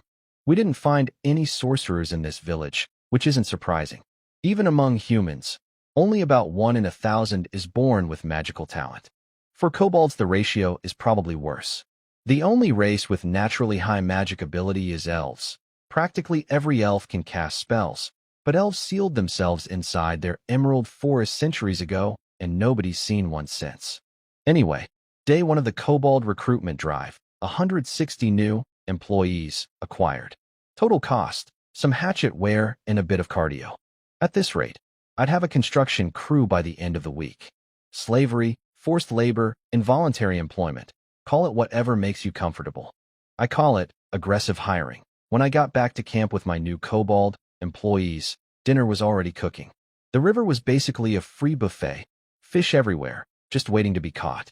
The barbarians had a big pot of fish stew bubbling away, and the smell was incredible. Dinner was simple, fish stew with black bread. Now, black bread is an interesting product. When it's fresh from the oven, decent. After it cools down, you could use it as a weapon. Seriously, a stale loaf of black bread could dent a helmet. It tastes like chewing sawdust mixed with regret. But here's the trick. Slice it thin, dunk it in boiling fish stew, and let it soak up all that rich, savory broth. Suddenly that rock-hard bread becomes soft, flavorful, and actually delicious. Add some tender fish meat on top, and you've got yourself a proper meal. I wolfed down a huge bowl, leaned back, and rubbed my belly like a satisfied cat. Johnson, take the leftover soup and fish bones to the kobolds. Don't let them starve. Kobolds will eat anything. Fish bones and cold soup? That's a feast for them. A few barbarians carried buckets of leftovers to the pen, and the kobolds went absolutely feral with excitement. Their eyes were glowing like little lanterns. If the barbarians hadn't beaten the fear of God into them earlier that day, those kobolds would have trampled each other to get to the food. I told them to line up. They had zero concept of what a line was. Imagine 200 lizard dogs all trying to occupy the same 3 square feet. Easy fix. I had my barbarians grab clubs, big ones, thick as a man's arm, and stand next to the food buckets. Every kobold that didn't follow the stand behind the one in front of you rule got bonked. One whack, and they figured it out. Within minutes, I was looking at the world's wobbliest, most crooked, but technically functional line. Education through percussive instruction. Works every time. Next morning, the kobolds went to work. Under the loving supervision of barbarian overseers and their motivational whips, those little reptiles learned commands fast. They couldn't do anything complicated, but digging, hauling dirt, chopping trees? Perfect kobold activities. Construction speed doubled overnight. Then something amazing happened. Some of the kobolds started volunteering as overseers. That's right, kobold middle management. These little traders walked right up to the barbarians, pointed at their own people, and started bossing them around. And they were ruthless about it. Way harsher than my barbarians ever were. A barbarian would give a lazy kobold one whack. A kobold overseer would scream in their face for 5 minutes, then whack them 3 times, then scream some more. Kobolds oppressing other kobolds with more enthusiasm than the actual oppressors. I've never been so disturbed and impressed at the same time. Productivity went up another 20%. Over the next few days, I took the barbarians on a regional tour. And by tour, I mean systematic destruction of every monster settlement within 20 kilometers. We smashed 1 gnoll tribe, 2 goblin villages, and another kobold camp. 300 more goblins and 100 more kobolds joined my involuntary workforce. The gnolls? I killed every single one. Brutal? Maybe, but practical. My mercenaries back at camp couldn't control gnolls. They're too big, too aggressive, too smart. If I left gnolls in camp while I was out on patrol, they'd start a rebellion faster than I could say, bad idea. Plus, gnolls eat 4 to 5 times more food than kobolds, but only do 2 to 3 times the work. The math doesn't check out. Dead gnolls are the only good gnolls in my economy. With my growing army of goblin and kobold laborers, construction flew. The first big project, the perimeter wall. Defense first, everything else second. We couldn't build a proper stone wall. Not enough people, not enough time. Instead, we hammered wooden stakes into the ground, packed mud and reeds around them, and built the ugliest, most improvised wall in the history of fortification. The entire perimeter was nearly 2 kilometers long, forming a rough square. By Florence Kingdom standards, that's the size of a mid-sized town's walls. For a brand new frontier camp? Absurdly ambitious. But we did it. The moment the last section of wall went up, my system chimed. Ding. Territory wall complete. Basic construction milestone achieved. Territory interface unlocked. Oh boy. Here we go. Territory unnamed. Area 20 kilometers radius from camp. City, none crude camp. Public morale, 60. Tax revenue, 0. Income, negative. Population, 45 human slaves, 35 barbarians, 337 goblin slaves, 352 kobold slaves, 40 mercenaries. Supplies, 30 wagons, 200 units of grain, 20 units of smoked meat. Current food stores will last approximately 4 months. Buildings, wall basic. A wall made of logs, mud, and reeds. It looks unreliable, and it probably is. But it can stop basic wilderness attacks. Defense, 20. Durability, 50. Stability, 10. I stared at these numbers and rubbed my face with both hands. 0 income. Negative cash flow. A wall described by my own system as looking unreliable. Any random knight's estate in the south was in better shape than my entire territory. I wasn't building a kingdom. I was running a charity for monsters that also happened to be hemorrhaging gold. But the system also unlocked a building menu, and that got me excited. Lord's Castle, the administrative center, symbol of sovereignty. Huge bonuses to governance, stability, authority. Can train administrative staff. This was the big one. The statement piece. The I'm not leaving building. Barracks, proper training facility for soldiers. Keeps the army in fighting shape, boosts morale and discipline. Soldiers living here are always in training mode. Comfort goes down, but toughness goes way up. Fair trade. Residential houses, homes for citizens. Increases sense of belonging, stability, happiness, and population growth.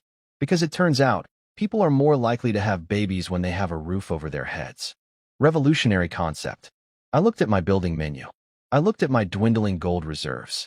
I looked at my wall that was basically a mud fence held together by prayers and reeds. Every empire starts somewhere. Mine was starting at rock bottom with a negative bank balance. 700 kobold goblin construction workers who needed to be bonked into doing their jobs, and a wall my own system was insulting. But you know what? Rock bottom has one big advantage. The only direction is up. My system unlocked a whole construction catalog, and reading through it felt like browsing a city-building games tech tree. Except everything costs real gold and real sweat instead of clicking a mouse. Farmland. Grow food inside the walls so you don't starve during a siege. Beacon towers. Early warning system, like a medieval alarm network. Logging camp. Chop trees, make money. Trading market. Attract merchants, generate income. But crime goes up because apparently capitalism brings pickpockets. Roads. Want to get rich? Build roads first. Even my system knows that ancient proverb. Security office. Because once you get enough people together, somebody's going to steal something. Water wells. Clean drinking water and siege insurance. And my personal favorite, a river port. See, I've got 2 rivers wrapping around my territory. The red sand and the white water. Wide, calm, full of fish, with thick reed beds along the banks. A port here would mean cheap transportation, military mobility, and basically unlimited seafood. If these rivers flow all the way to the ocean, which I suspect they do, future me might be running international trade routes. But let's not get ahead of ourselves. First, I need to survive winter. I'm not stupid enough to rely on just one food source, so I split my workforce. Some kobolds and goblins started plowing farmland inside the walls. Another group went to the riverbank to build a dock and simple fishing boats. More fish means less grain consumed. Basic nutrition math. A human body burns through way more grain when there's no protein or fat in the diet. Fish solves that problem and can be salted and preserved as dried fish for emergencies. Then I had a genius idea. The reed beds along both rivers were packed with nesting water birds. Every nest had several eggs. Free protein, just sitting there waiting to be collected. But I'm not an idiot who destroys his own resources. I gave strict orders. Take only half the eggs from any nest. Never hit the same nest twice in a row. Sustainable harvesting. Let the birds keep breeding, and we get a permanent egg supply. From that day on, our dinner menu included egg drop soup, fish stew, black bread, bird eggs. Honestly, my frontier camp was eating better than most working-class families back in Cult City. Those city folks wished they had fish and eggs every meal. I planned the whole territory layout using the system's blueprint. Western and northern sides along the rivers. That's where the port and trading market would go. Commercial district. Eastern side, military barracks. The Lord's castle sits dead center on the north-south axis, facing south. Everything symmetrical, everything organized. It looked beautiful on paper. In reality, it was still a mud camp full of kobolds, but a man can dream. After distributing all the construction tasks, I went back to doing what I do best, patrolling and killing things. All that monster hunting finally paid off. Level 13, and 5 of my barbarian warriors had upgraded to Tier 3 barbarian champions, unlocking tenacity and whirlwind slash. My little army was getting scarier by the day. I now had 4 unspent attribute points, 3 skill points, and another silver treasure chest burning a hole in my inventory. Chest first. Always chest first. Ding. Skill book. Stone wall formation. After the system merged it with this world's rules, it transformed into something called mud to stone. Basically, I could instantly raise walls of solid stone straight out of the ground. Just point at dirt, cast the spell, and boom, a 10-meter long, 3-meter high, 1-meter thick stone wall appears out of nowhere. I spent 2 skill points learning it immediately. No hesitation. A spell that builds fortifications in seconds? In a frontier territory where I'm literally trying to build a castle? That's not just useful, that's a cheat code for construction. After learning it, I discovered it worked both ways. Mud to stone and stone to mud, meaning I could also dissolve stone walls. Siege warfare just became very interesting. Enemy hides behind a wall. I delete the wall. Need a wall in the middle of a battle? I create one from thin air. I tested it right away. Golden light flowed from my hands into the ground. The earth rumbled and pushed upward, and within seconds a solid stone wall stood in front of me where there'd been nothing but dirt. I walked over and knocked on it. Thunk thunk. Real stone. Harder than regular rock, actually. Quick math. Each wall costs 30 magic points. My magic pool was 190, so I could make 6 walls before running dry. My healing spell only costs 10 points per use, giving me 19 casts. Not bad, but not great. So I dumped all 4 of my saved attribute points into Spirit. Spirit jumped to 23, Magic Pool hit 230. Now I could make 7 walls or cast healing 23 times. Was putting everything into spirit the optimal min-max strategy? Probably not. But you know what's optimal? Being a one-man construction company who can build stone fortifications with a wave of his hand, while everyone else is still mixing mud and stacking logs. Those kobolds had been spending weeks building my mud and reed wall. I just built a better wall in 4 seconds. Should I feel guilty about making their work obsolete? Maybe. Do I? Not even slightly. Time to upgrade this camp from pathetic mud fence to actual fortress. Every day for the next week, I had the same morning routine. Wake up, walk to the wall, blast it with mud to stone until my magic ran dry, then go patrol. Come back in the afternoon when my magic recharged, blast some more wall. Repeat. Within days, an entire side of my sad little mud and reed fence had transformed into a legitimate stone wall. The kobolds who'd spent weeks building that mud wall just stood there watching me turn their work into solid rock in seconds. I could feel their tiny lizard brains short-circuiting. Wait, he could have done this the whole time? No, little guys. I needed your mud wall first. Can't turn mud into stone if there's no mud. You were essential. Sort of. Then something incredible happened while I was out mapping the territory. I'd been sketching the landscape on parchment, rivers, hills, forests, the basic stuff, when suddenly my system went ding and activated a strategic map. My hand-drawn map looked like a kindergartner's art project compared to this thing. The system map was basically Google Earth. A perfect miniature replica of my entire territory, complete with zoom in and zoom out. I could see every hill, every bend in the river, every cluster of trees, all labeled and annotated. Even better, there were colored dots. Green dots for my allies. All the barbarians showed up green. Yellow for mercenaries, friendly but not fully mine. Blue for slaves. And red for anything hostile. I had a 100-meter radar around my position showing every living thing nearby. In battle, this meant I could see ambushes before they happened, track enemy movements in real time, and coordinate my troops with perfect information. My enemies would be fighting blind while I had a bird's-eye view. The only limitation? Everything outside my territory was blacked out. Unknown. Like fog of war in a strategy game. But within my borders? Total omniscience. I zoomed the map all the way out just to see how big this world was. My territory shrank to a tiny speck. A microscopic dot on a massive world map. This place was enormous, way bigger than I expected. Humbling? Sure. Motivating? Absolutely. Back at camp, things were actually coming together. The farming team had plowed 50 acres inside the walls and 200 acres outside. I had them plant potatoes exclusively. Why potatoes? Math. Wheat yields about 300 to 400 pounds per acre up here in the north. Potatoes? Over 1,000 pounds per acre. And potatoes can grow 2 harvests per year, even in cold northern climates. That's 6 to 8 times more food than wheat from the same land. I'm not stupid. I'll switch to wheat later when we're stable, because fresh white bread is one of life's great pleasures. But right now, survival beats flavor. Potatoes it is. The port on the northwest side was nearly finished. Nothing fancy, just a simple dock for fishing boats. We'd chopped down trees and had the craftsmen build boats directly from fresh lumber, which meant these boats would probably warp and fall apart in 3 months. But 3 months of fishing was 3 months of free food, so who cares? And the fishing was incredible.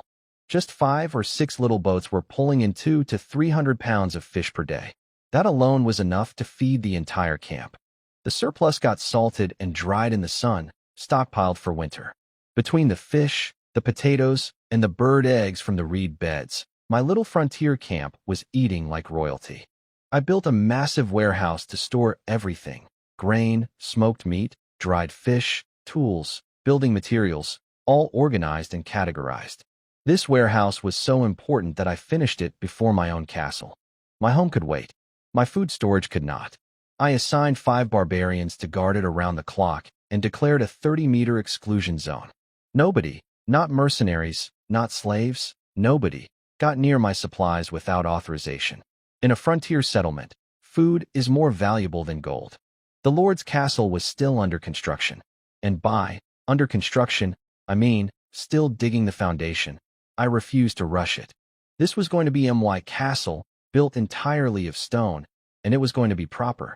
The plan: pack the foundation with compacted mud, then use mud to stone to convert the entire thing into solid rock.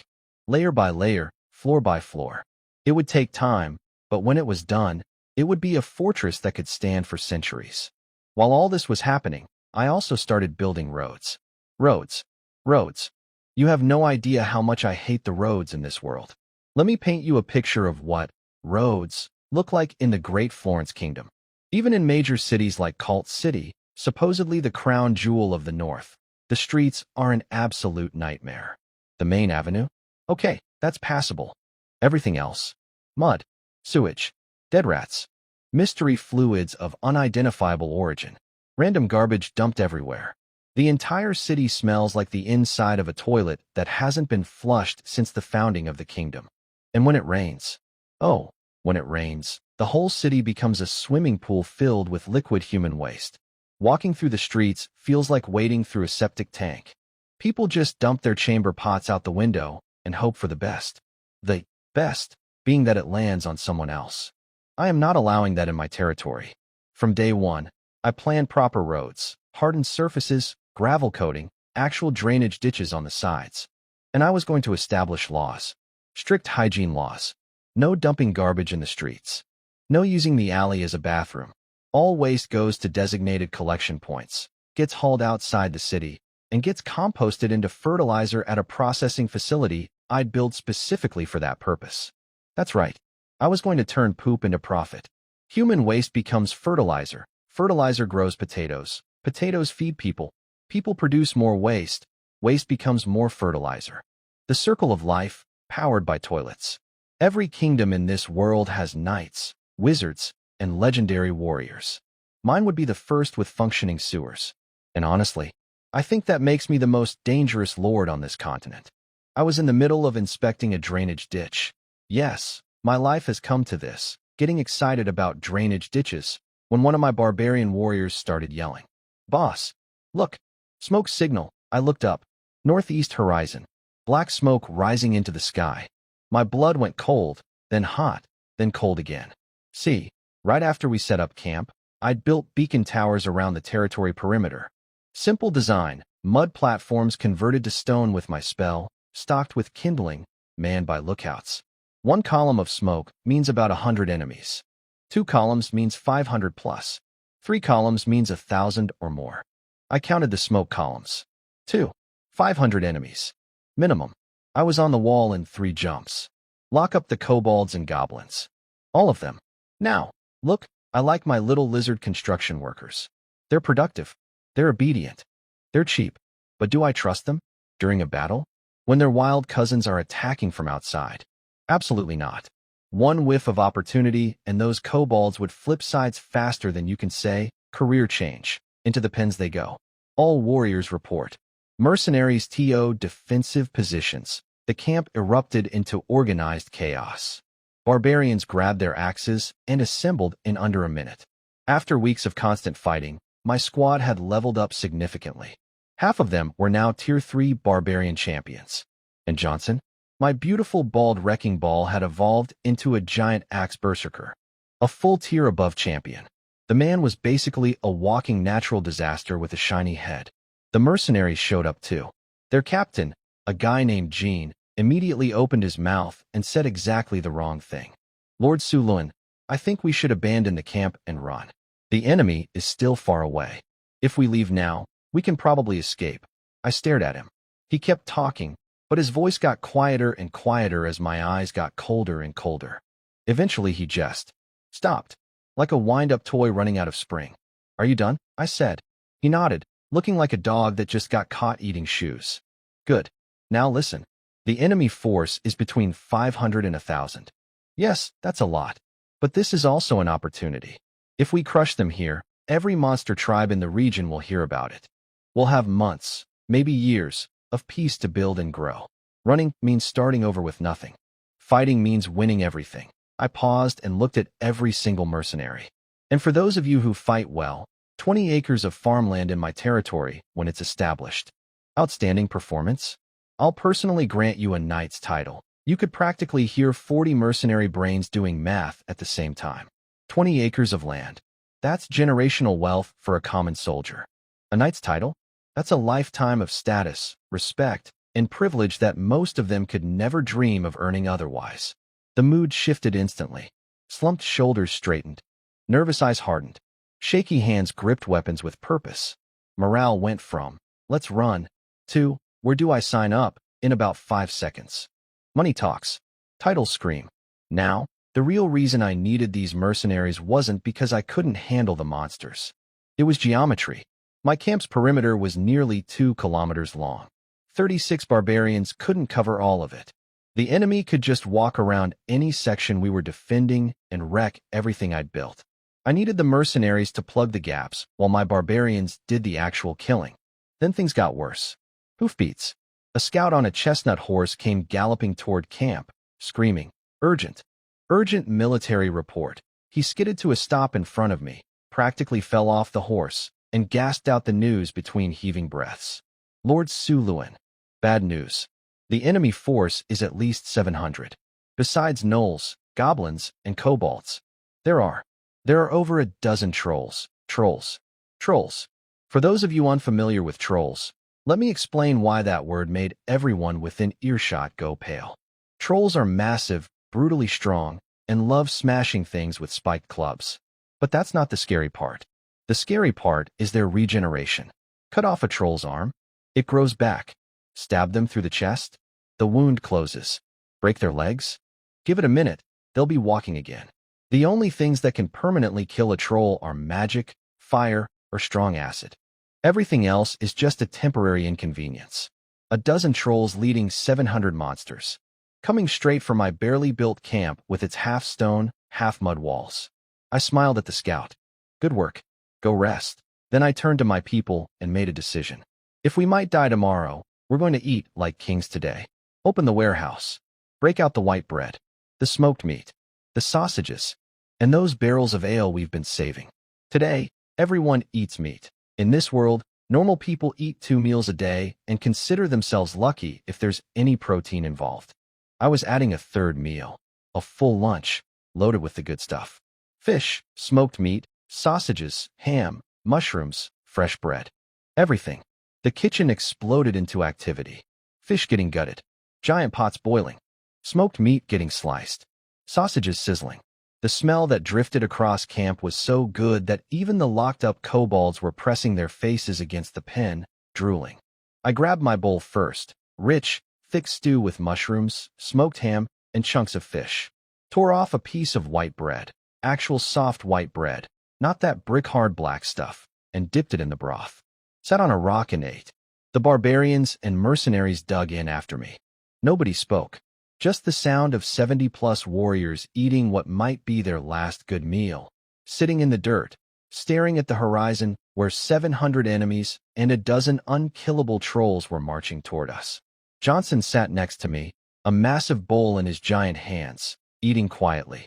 For a man about to face a small army, he looked remarkably calm. I sipped my stew and did the math in my head. 300 to 400 goblins and kobolds, cannon fodder, barely a threat. 300 gnolls, serious fighters. And a dozen trolls, regenerating nightmare monsters that could only be killed by fire or magic. Fire or magic. I looked at my hands. I had magic. I looked at the torches around camp. We had fire. This was going to be ugly. But ugly is just another word for interesting. I finished my stew, wiped my mouth, and stood up.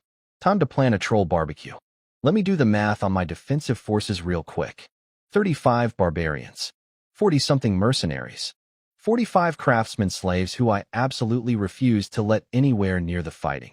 Those guys cost me over 1,000 gold nars.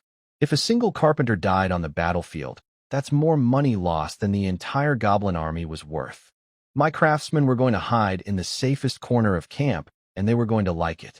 After our generous lunch, I sent the mercenaries to prep their gear while I rushed to the northeast wall section. Problem: most of the east wall was still mud, not stone. I hadn't gotten around to converting it yet, and the enemy was coming from the northeast. Of course they were.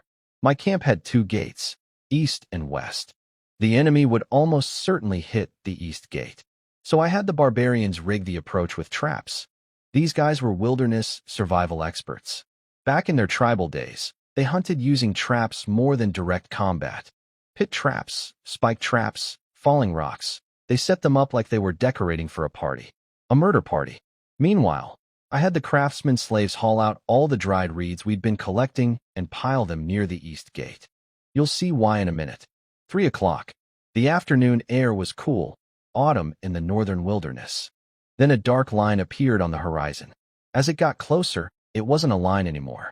It was a wave. 1,000+ monsters, goblins, big goblins, kobolds, gnolls, surging toward us like a dirty, screaming tsunami. Most of them were practically naked, wielding sticks and bone clubs. Only the gnolls had metal weapons, and even those looked like they'd been hammered out by a blind drunk with a rock. And then I saw the trolls, towering above the rest, muscles bulging like knotted rope, each one carrying a spiked club that weighed about 100 pounds. Ugly didn't begin to describe them. They looked like someone had tried to sculpt a person out of garbage and then brought it to life out of spite. Here's the fun part. The scout said 700. The actual number? 1,400. Double what we expected. 20-to-1 odds. 20. 2. 1. The mercenaries on the wall went white. I could literally see the blood draining from their faces. Hands trembling. Knees shaking. Eyes empty. A couple of them looked like their souls had already left their bodies and were filling out paperwork in the afterlife. Jean, my favorite coward of a mercenary captain, was instantly at my side. Lord Suluan, there's over 1,000 of them. We're not even 100. This is impossible. Forget about noble pride. We need to release the kobold slaves as a distraction, abandon all supplies, and run. I slapped the wall and laughed. Full belly laugh. The kind that makes people question your sanity. Retreat? Against this? These are chickens and mud dogs. I'm disappointed they didn't bring more. Do you know how many free construction workers just walked up to my doorstep? If I capture half of them, my castle will be finished by next month. The mercenaries stared at me like I'd grown a second head. The barbarians? They started cheering. A month of following me, and these maniacs had gone full ride or die. Johnson was grinning so wide his bald head was basically one giant smiley face. The attack began before the mercenaries could finish contemplating whether I was brave or insane. The answer is both. Arrows whistled in from the monster army. I flicked my spear and batted them aside like mosquitoes. The barbarians swatted them away with their axes. A few mercenaries got hit, but the arrows were so pathetically weak they bounced off leather armor. Kobold archery is a joke. Weak arms, weak bows, bone arrowheads that couldn't pierce a wet blanket. When the gnoll commander saw the arrows doing nothing, he roared, smashed a nearby goblin with his club for being useless. Poor little guy went flying, and ordered the full charge. The monster horde surged forward. 30 meters to the wall. Full sprint. Then the traps kicked in. Crunch. A goblin stepped into a covered pit, and wooden spikes punched through its foot. Thud. A falling rock trap dropped a boulder on a gnoll's skull. Monsters in the back couldn't stop and trampled the ones who'd fallen. More traps triggered. More screaming. The approach turned into a gauntlet of pain. But 1,400 monsters is a lot of monsters. The trap slowed them, killed a few dozen, but the wave kept coming. They hit the east gate. It broke open, and I let it happen. That's right. I didn't reinforce the gate. I didn't send anyone to hold it. I wanted them to break through. The monsters poured in, drunk on victory. In their little monster brains, breaking through a human wall meant one thing: loot, food, weapons, clothes, and of course, the classic monster delicacy, soft, tender human meat. They were so excited about imaginary treasure that not a single one stopped to wonder, why was this so easy? They rushed through the gate and immediately hit a funnel. Stone walls. On both sides. 30 meters long, my mud to stone special, impossible to climb. The mob that had been spread across a wide approach was suddenly squeezed into a narrow corridor with no escape routes. They couldn't go left. They couldn't go right. They could only go forward. And what was waiting at the end of that corridor? 2 lines of barbarian warriors. 17 on each side. Giant axes raised. Teeth bared. Eyes gleaming. A meat grinder disguised as an entrance. The front row monsters saw what was waiting and tried to stop. But 1,400 panicked monsters were pushing from behind. There was no stopping. There was no turning around. The pressure of the mob shoved them forward like a conveyor belt feeding directly into a wood chipper. My barbarians started swinging. Axes rose and fell. rose and fell, over and over. Each swing cut through 2 or 3 bodies. Monsters dropped in rows, not one by one, but in layers. The corridor floor turned red in seconds. Bodies piled up so fast the next wave had to climb over their own dead to reach the killing zone. And reach it they did. Straight into the axis. It was beautiful, horrifying, efficient, like a factory assembly line, except the product was dead goblins. The killing started immediately, and it did not slow down. My barbarians held the corridor like a dam holding back a flood. Gnolls, goblins, kobolds, didn't matter. Nothing survived more than 2 swings. The narrow space between my stone walls turned the monsters' numbers from an advantage into a death sentence. They couldn't spread out, couldn't flank, couldn't dodge. They could only shuffle forward into the axis. The barbarians worked in shifts. Front row chops until tired, back row steps up, front row catches their breath. A rotating murder assembly line. Efficiency that would make any factory manager weep with pride. Here's the beautiful part. The monsters in the back of the horde had no idea what was happening up front. They kept pushing forward, shoving their friends deeper into the grinder. The ones in the middle could see the carnage, wanted to run, but couldn't, crushed between the wall of barbarian axes ahead and the wall of clueless idiots pushing from behind. Hundreds of monsters packed into a 30-meter stone corridor, and the number kept growing. I stood on a raised platform behind my barbarians, watching the kill box fill up like a bathtub, waiting, counting. When the corridor was stuffed to maximum capacity, wall-to-wall monsters, shoulder to shoulder, barely able to breathe, I gave the order. Fall back. My barbarians disengaged and retreated. 15 minutes of non-stop butchering had drained them, but they'd done their job perfectly. The moment they pulled back, the monsters surged forward with joy. Freedom. Victory. The stupid humans are running. They made it about 5 steps. Rumble. A stone wall erupted from the ground right in front of them, sealing the exit shut. Monsters slammed into it face first. Bones cracked. Blood sprayed. The ones behind kept pushing, crushing the front row against solid rock. Some gnolls tried to climb over. Too crowded. No room to jump. A few lucky ones managed to scramble up by stepping on goblins' heads, got over the wall, and landed on the other side, where 5 mercenaries with spears turned them into pin cushions before their feet touched the ground. I looked down at my trap. Hundreds of monsters, packed like sardines, sealed inside a stone box with no way out. I smiled. In the sunset light, I'm told that smile looked absolutely terrifying. Good. I slammed my spear into the ground. Light it up. Torches appeared along the top of every wall. Dozens of them. Then the fire pots came, clay jars of burning oil, lobbed over the walls into the crowd below. The oil ignited instantly. The dried reeds I'd had the craftsman pile inside earlier caught next, turning the entire corridor into a bonfire. Monsters covered in burning oil slapped at themselves, which only spread the fire to everyone they touched. A chain reaction of flames rippling through the packed crowd. The screaming. Oh God, the screaming. Hundreds of voices shrieking in pure terror and agony, echoing off the stone walls, amplifying into a sound that I will hear in my dreams for the rest of my life. And probably my next life too. They tried to escape. There was nowhere to go. The gate? I dropped a reinforced iron portcullis over it. The walls? Solid stone, too hot to touch. The exit? Sealed with magic. They were trapped in an oven. Some monsters, in their desperation, started killing each other, clearing space, climbing on corpses, trying to stack bodies high enough to climb out. A few actually made it over the wall. They dropped to the other side, smoking, burning, half dead, and were immediately chopped down by the barbarians and mercenaries waiting outside. The fire grew and grew. The reeds burned out. The oil burned out. But by then, the monster's own body fat had become fuel. The temperature inside the kill box was so extreme that the stone walls started glowing faintly red. The air outside got so hot that nearby mercenaries' hair started curling and their skin turned pink from the heat. Inside, the screams got weaker. Not because the monsters were escaping, but because the fire had consumed all the oxygen. Monsters who hadn't burned were suffocating. One by one, the cries faded. The corridor became a crematorium. Those mercenaries who'd been talking about running an hour ago, now they were standing at the walls, weapons ready, eyes blazing, killing every half-cooked monster that crawled out with savage enthusiasm. Nothing motivates a scared man like watching his enemy burn.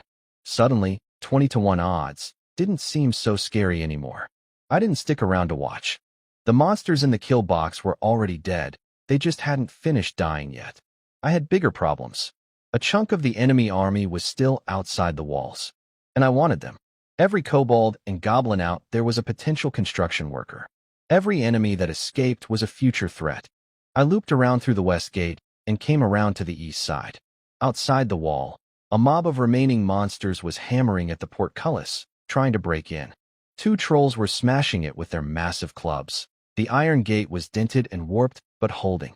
The smoke and fire leaking from inside had clearly spooked them. They knew something terrible was happening in there. When they saw me rounding the corner with 35 barbarians at my back, the monster commander, a big gnoll in crude iron armor, let out a howl and rallied his forces. And here's where things got interesting. These monsters didn't just blindly charge at us. They actually organized. Kobolds and big goblins up front as a screen. Trolls in the second row as heavy hitters. Gnolls on the flanks for pincer attacks. The front line even formed a crude spear wall using sharpened bones and pointed rocks. I raised my eyebrows. Actual tactics? From these guys? That gnoll commander was smarter than the average monster. Not smart enough to survive the night, but smart enough to be surprising. No matter. Smart or stupid, organized or chaotic, when the unstoppable force hits the immovable object, physics wins. And today, physics was on my side. I buckled my beast-face iron armor tight, gripped my 3-meter spear, rolled my shoulders, and cracked my neck. My barbarians formed a wedge behind me. The classic arrowhead formation, simple, brutal, effective. I was the tip, the point of the spear, the first thing the enemy would see and the last thing they'd ever see. Charge. 36 of us sprinted towards several hundred monsters. The math looked insane. The sight of it must have looked even crazier. A handful of humans running toward an army, screaming, weapons raised, absolutely zero hesitation. But here's the thing about a wedge charge led by a man who can one-shot trolls. The math doesn't matter. What matters is the pressure wave of pure, concentrated violence that hits the enemy line like a freight train. And we were 10 seconds from impact. 35 barbarians running at full speed is not something you want to be standing in front of. The ground shakes. The axes gleam.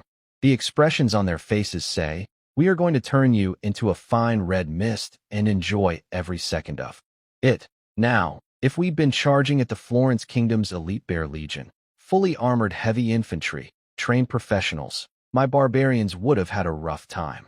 Steel plate armor is no joke. But these wilderness monsters, wearing nothing, armed with sticks and bones, against steel axes and leather armor? It's not a battle. It's a math problem with a very messy answer. 50 meters out, the kobold archers let loose. Arrows fell like ugly rain. I twirled my spear and deflected every single one aimed at me. My barbarians? They just held their axes over their vital spots and kept running. Arrows bounced off leather armor like pebbles off a truck. A few didn't even stick. The kobolds might as well have been throwing insults. 20 meters. The big goblin spear wall was right in front of us. A line of oversized goblins holding sharpened bones and pointed rocks like proper soldiers. I'll admit, it looked almost impressive. Almost. If I charged straight into those spears, I'd be fine, but my barbarians might take casualties. Hatchets. Throw. 35 spinning axes screamed into the spear formation. The effect was, let's say, catastrophic. Several big goblins lost their heads. Literally. The neat formation disintegrated like a sandcastle in a hurricane. What was left couldn't have stopped a stiff breeze, let alone us. We hit what remained of the spear line and went through it like tissue paper. The kobolds behind them saw this, and their morale evaporated instantly. Total collapse.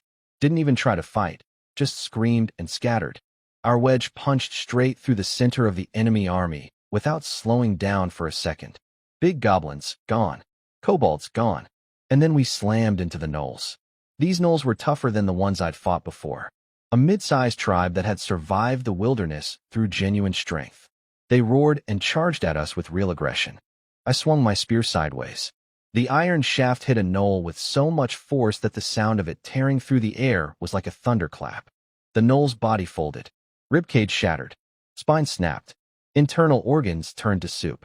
It flew backward, spraying blood from every opening in its face. And it wasn't alone. The swing caught 3 others, and they all went ragdolling through the air like broken toys. Behind me, my barbarians activated whirlwind slash. Giant axes spinning, white energy blades trailing, gnolls getting bisected left and right. It was harvest season, and gnolls were the crop. The gnoll commander was screaming orders, desperately trying to rally his forces. Attack! Attack them! There's only 30 of them. Nobody listened. His army had seen enough. They'd watched their front line vaporize, their flanks crumble, and their center get punched through like wet paper. No amount of screaming was going to fix that. But the commander had one last card to play. 9 trolls, each one over 8 feet tall. The ultimate muscle. I just finished clearing the last gnoll from my path when I heard it, a roar from my right side, followed by a rush of wind pressure. A troll was barreling toward me like a runaway freight train, swinging a 100-pound spiked club at my head. I raised my spear and blocked. The impact was massive. My refined steel spear actually bent under the force. The shockwave knocked nearby goblins off their feet. But here's the thing about trading blows with me. I win. The troll's own club bounced back, so hard it launched the troll backward. It crashed to the ground, coughing up blood. On any other creature, those injuries would be fatal. On a troll, give it 5 minutes, and it'll be back on its feet, good as new. That's stupid regeneration. The other 8 trolls saw their buddy get swatted, and, instead of reconsidering their life choices, they all charged at me. Because trolls don't do fear, they do angry and angrier. I looked at my bent spear, grabbed both ends, bent it back straight with my bare hands. The mercenaries on the wall probably needed new pants after seeing that. Then I faced the charging trolls and smiled. Time for the big move. Frostblade. 3 blades of pure ice materialized in front of me. The temperature around me dropped so fast that nearby gnolls' muscles seized up, their bodies locking in place. The air itself seemed to freeze. The 3 ice blades launched forward. They hit the charging trolls and kept going. For one perfect, silent second, nothing happened. The trolls stopped mid-stride. The gnolls behind them froze. Everything within 30 meters of the blade's path just paused. Then the trolls fell apart. Not collapsed, fell apart. Their massive bodies, sliced into clean geometric sections, separated and dropped to the ground in frozen chunks.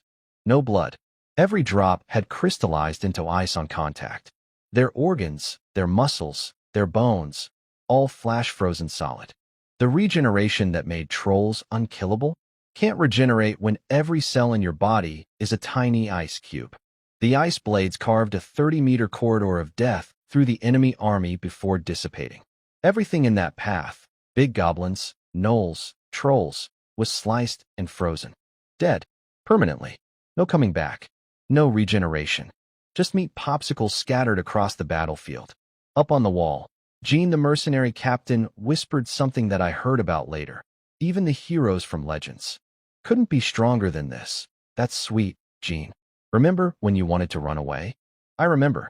The monster army saw their 9 invincible trolls turned into ice sculptures, and something broke inside their collective brain. Whatever tiny thread of courage they'd been clinging to snapped. The entire force collapsed into a stampeding, shrieking rout. The gnoll commander, that smart, organized leader who'd actually managed to form battle lines, took one look at the frozen troll chunks, said absolutely nothing, and sprinted in the opposite direction at maximum speed. Smart for once. But too late. My flying horse speed trait kicked in. I closed the distance between us like a cheetah chasing a particularly ugly gazelle. Every monster in my path dove out of the way. The slow ones got shredded by the air pressure of my passing spear.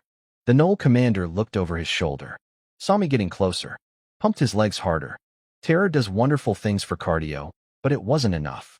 I shifted my grip on my spear, wound up, and threw it like a javelin. The spear hit the gnoll commander dead center, punched clean through his body, and pinned him to the ground like a bug on a board. He twitched a couple times, then went still. Dark blood crawled down the shaft and pooled in the dirt. Every surviving monster on the battlefield saw that and collectively lost the will to live. I swept my eyes across the field, slowly, deliberately, and watched hundreds of creatures flinch, lower their heads, and start trembling. Not one of them dared to look me in the eye. I've been told my post-battle stare is colder than the northern ice winds. I don't practice it or anything. It just happens. Naturally intimidating. One of the perks of being me. No time to enjoy the moment, though. These terrified, exhausted monsters were gold to me. Not dead enemies, but future construction workers. Their army had marched for miles and then fought a losing battle. They had zero energy left. Running? They could barely stand. Round them up. Every last one. The barbarians and I went to work catching stragglers like we were running the world's most aggressive employment agency. Then my system chimed, and I nearly tripped over a dead knoll because I was too busy reading the notification. Ding. Epic victory. Not glorious. Not impressive. Epic. That's a tier I'd never seen before. Under your command, you and your army have won an epic victory. Surviving enemies will spread tales of your deeds across the wilderness. Your reputation grows. Reputation 1. Your name is beginning to spread across the wilds. Experience earned 15,432. Level up to 14. Rewards 2 free attribute points, 2 skill points, 2 silver treasure chests, 5 gemstones, and a new talent, Advanced Tenacity. Advanced Tenacity. Damage from normal attacks reduced by 50%. Health permanently increased by 50 points. Stamina increased by 50. Stamina recovery speed doubled. Let me translate that.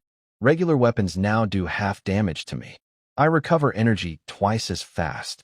And I have so much health that killing me would take longer than most battles last. I was already hard to hurt. Now I'm approaching, why bother trying, territory. I was still grinning at my stats when Johnson walked over looking uncharacteristically sad. Boss, 3 of the brothers are hurt bad. I don't think they're going to make it, right? Reality check. Time to be a leader, not a gamer. He took me to them. 3 barbarians with horrible wounds. Deep slashing injuries from Knoll champions. Those 7-foot-plus elite fighters. Our leather armor could handle goblins and kobolds just fine, but against Knoll champions?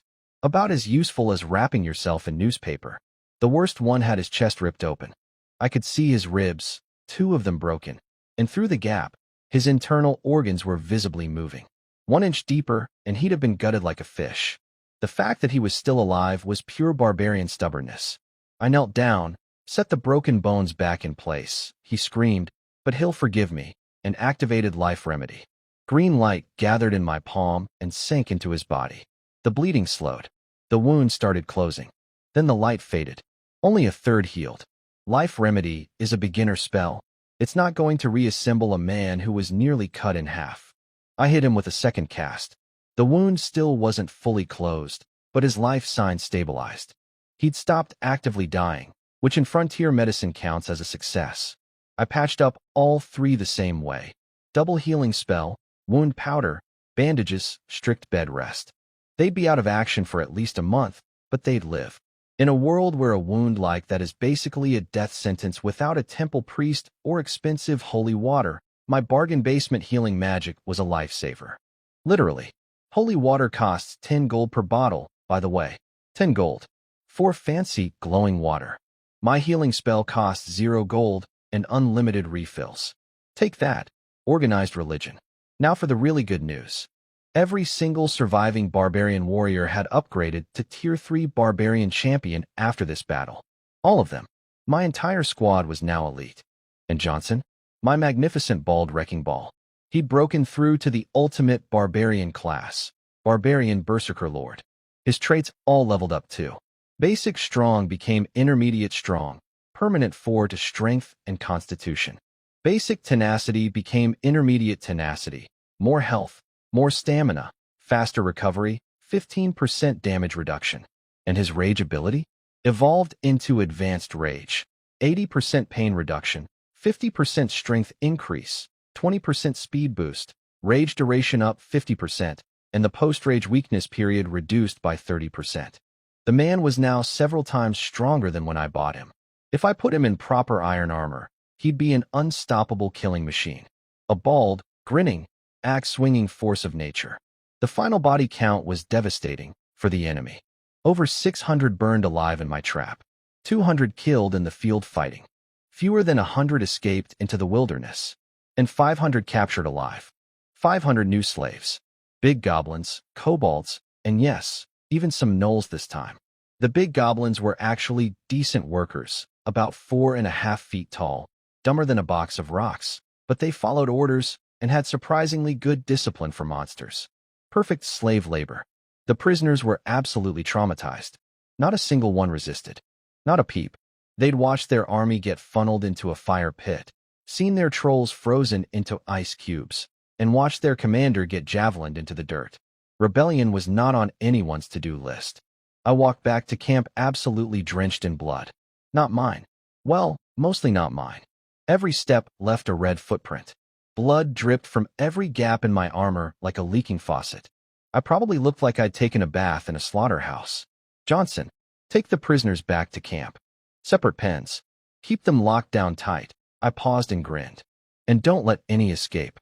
I need those guys to build my castle. Johnson wiped blood off his shiny bald head, turned toward the cowering mass of 500 prisoners, and gave them the most terrifying smile I've ever seen. Teeth white against blood-smeared skin. Eyes gleaming with the calm satisfaction of a man who'd just reached the peak of his power. Don't worry, boss. I'll watch them personally, the prisoners whimpered. I almost felt sorry for them. Almost. But then I remembered I needed a castle, a barracks, houses, roads, a port, a market, and about 50 other buildings. Sorry, guys. Welcome to Su Luan Construction Company. Dental plan not included. The fire in the kill box burned until midnight. Midnight. 6 hours of continuous burning. When we finally opened it up the next morning, I thought I was ready for what I'd see. I was not ready. Imagine a room the size of a basketball court filled with charcoal sculptures that used to be living things. The smell was, I can't even describe it.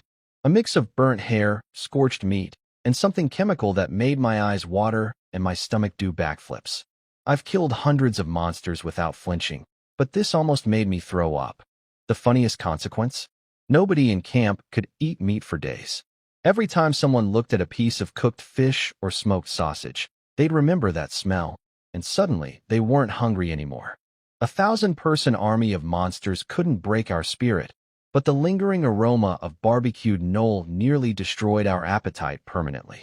We dug a massive pit, dumped all the bodies, buried them, and scrubbed the ground with water. The east gate still smelled faintly of blood and char. I think it always will. But here's the silver lining. After we wiped out the biggest gnoll tribe in the region, the entire neighborhood went quiet. Word spread fast in the wilderness. Don't go near the humans on the hill. They'll burn you alive and freeze your trolls into ice cubes. Every small tribe within 50 miles packed up and moved somewhere far, far away. Peace. Beautiful, productive peace. With over 1,000 slaves now in my workforce, construction went into overdrive. The port finished in 3 days, proper docks, fishing stations, the works. Daily fish hauls increased dramatically. More slaves went to farming. More went to building projects. The territory was actually starting to look like a real settlement, instead of a mud camp with delusions of grandeur. But then reality punched me in the wallet. I sat down in my temporary lord's office, which was basically a slightly nicer tent with a chair, and called in my bookkeeper. This guy was a slave I'd found who could read and do math. His skills were mediocre, but in a camp full of barbarians, goblins, and kobolds, can count past 10, made him basically a genius. How much money do we have left? He flipped through his notebook nervously. My lord, 300 gold nars. 300. I started with over 5,000. Bought a noble title, a frontier charter, 126 barbarians, weapons, armor, supplies, wagons, food for a year, an abandoned military camp, hired mercenaries, bought craftsman slaves, and fought a small war. And now I had 300 gold left. That wasn't even enough for a decent shopping trip back in Cult City.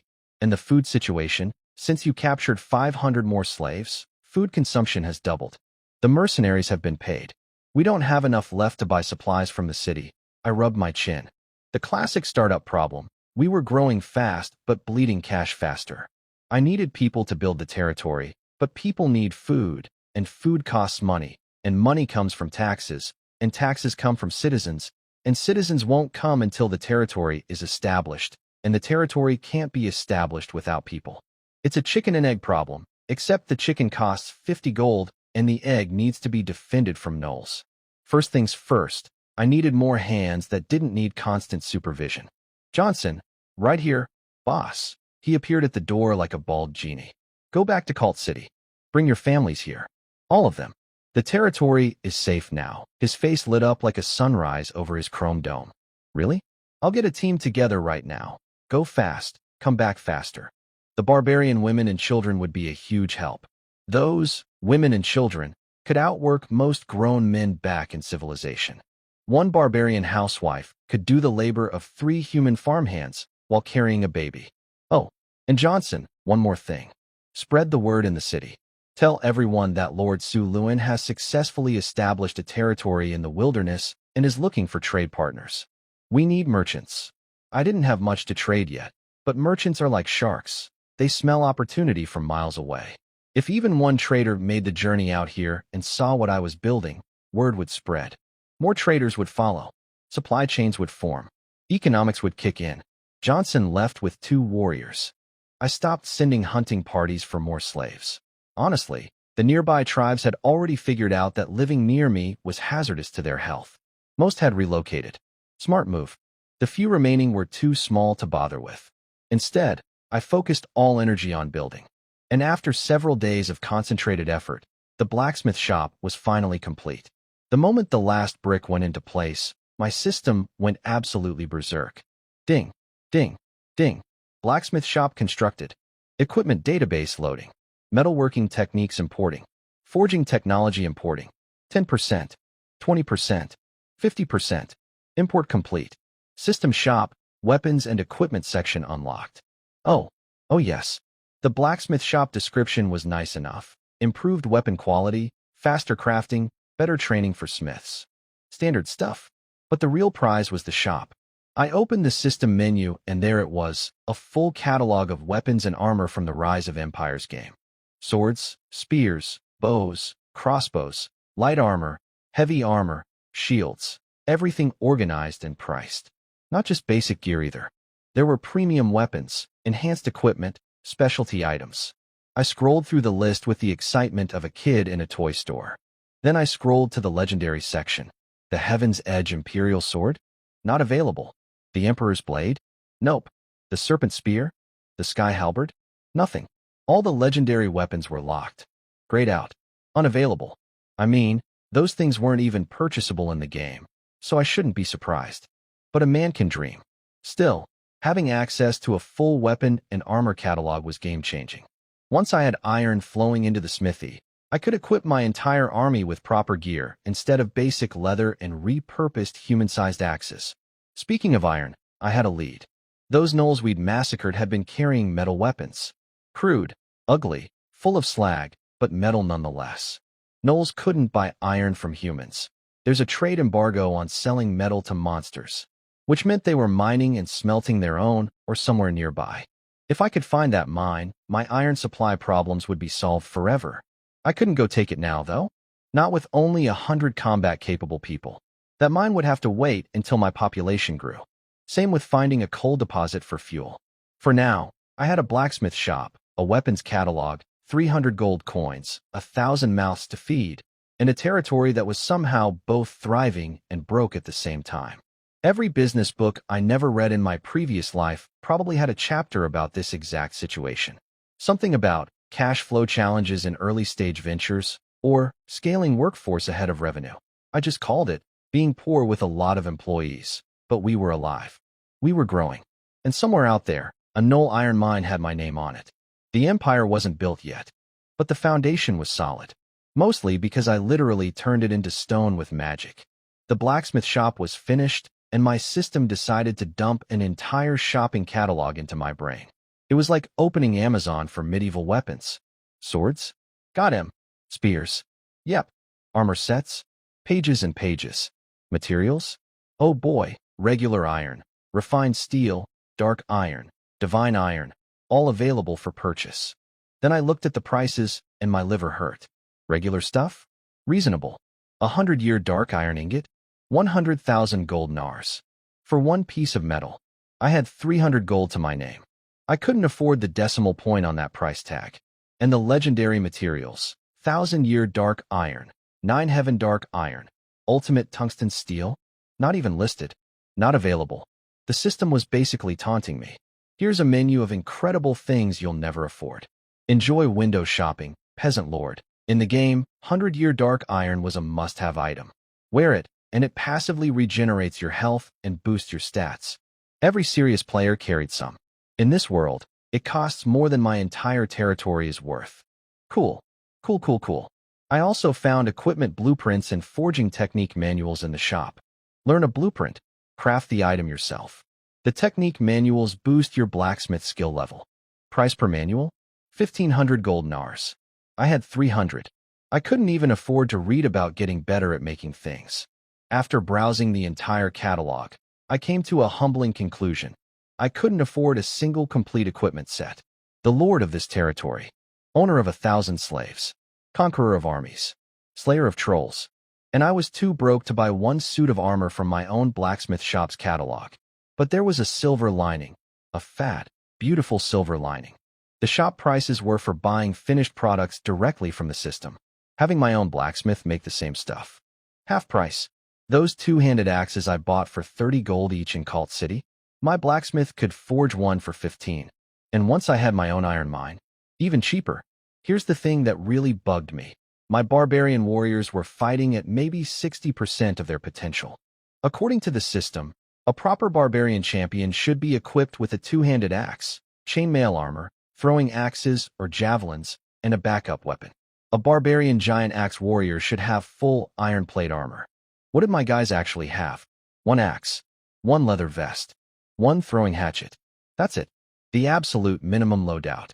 Like sending a soldier to war with a pistol and flip-flops. They were winning battles through raw talent and sheer violence while essentially running around half-naked. Imagine how terrifying they'd be with real equipment. I built the smithy next to the river on purpose. Once my tech level improved, I planned to install water-powered machinery, water wheel hammers, hydraulic bellows, the works. My stepfather, back in Collins City, had used this technology in his ironworks. It wasn't complicated engineering, just required good water flow, which I had plenty of. Water power would cut production costs even further. Now, let me introduce you to Bruce. My blacksmith slave. This guy used to own his own forge in the city, a legitimate middle-class craftsman making decent money. Then he discovered gambling. Lost everything. Lost the shop. Lost his freedom.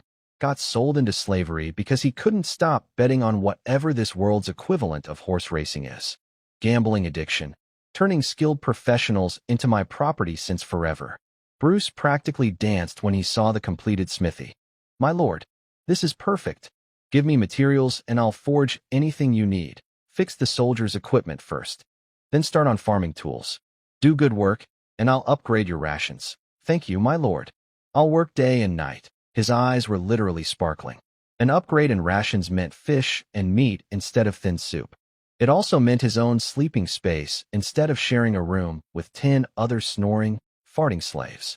For a man who'd been eating scraps and sleeping in stink for months, that was paradise.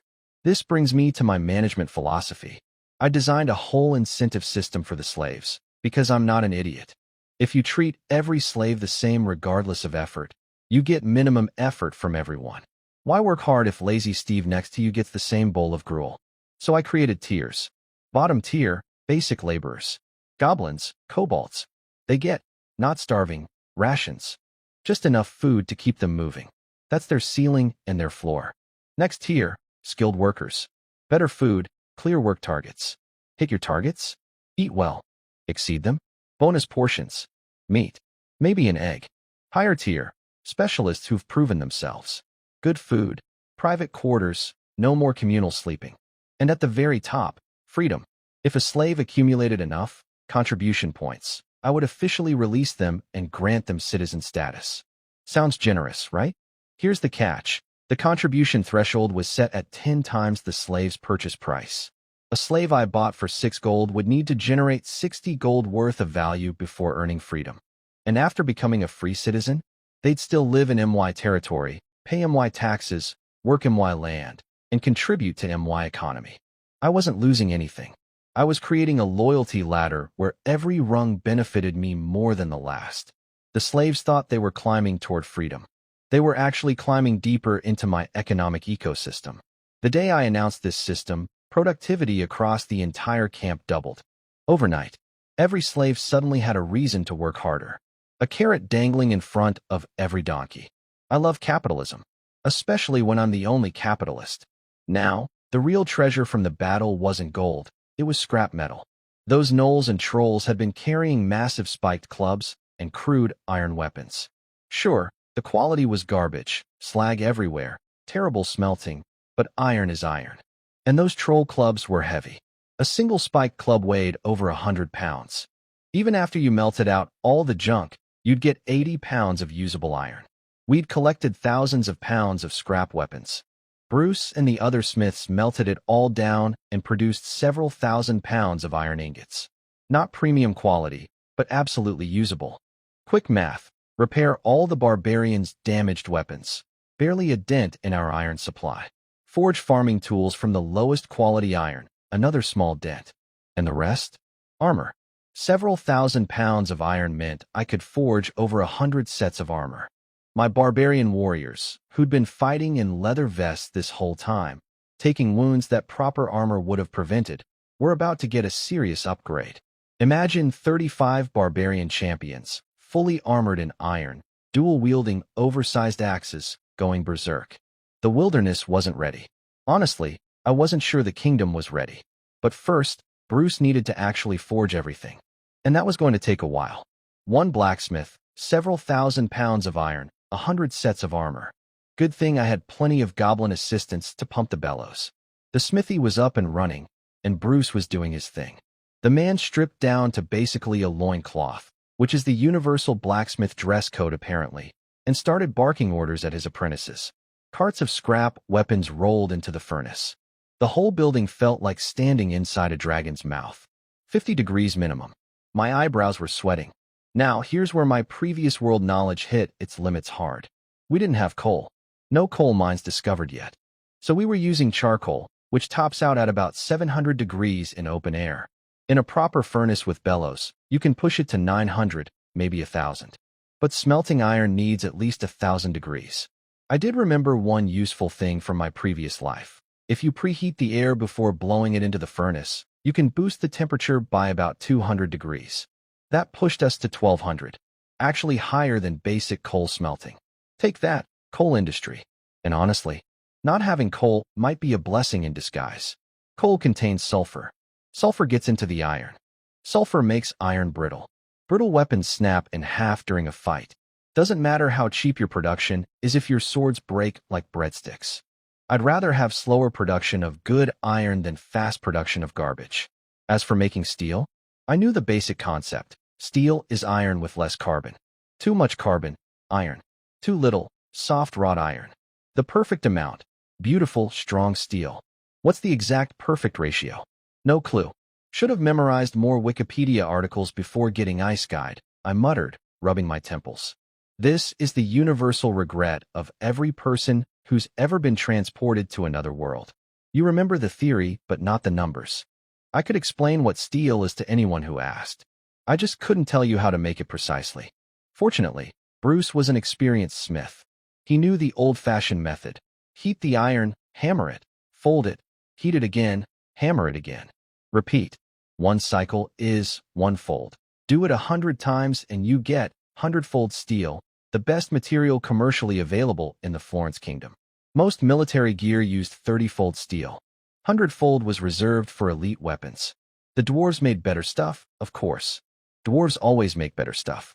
It's basically their entire cultural identity. But even dwarves struggled with 100-fold steel. They just had secret techniques on top of that. With the smithy running, I turned to my real problem, money. Or rather, the complete absence of it. I'd given Johnson 100 gold for the trip back to Cult City. That left me with 200. My territory was a money pit. Constantly consuming, producing nothing. 2 years minimum before we could be self-sufficient. 2 years of feeding over 1,000 mouths with no income. I checked my system inventory for anything sellable. 2 refined steel ingots. Some gemstones from the battle rewards. I inspected the gems. Most were mediocre quality. 2 decent ones. If I found a jeweler, maybe 300 or 400 gold total. That would last about a month. For a brief, beautiful, insane moment, I considered robbing a dragon's hoard. Legend says dragons are obscenely wealthy. Mountains of gold, jewels, magical artifacts, the works. Of course, to rob a dragon you first need to find a dragon, then survive a dragon, and that requires being at least legendary rank. I'm level 14. The dragon would use me as a toothpick. Moving on. Wait, I still have 2 silver treasure chests. I cracked them open. Ding. Congratulations. You received Mechanical Mastery Skill Book. Ding. Congratulations. You received North Star Celestial Elixir. The skill book was interesting. In the original game, this skill was called Iron Machine Control. It let you summon mechanical soldiers like the legendary wooden ox and flowing horse automatons. But in this world, the system had adapted it into actual mechanical engineering knowledge. I couldn't build robot soldiers yet.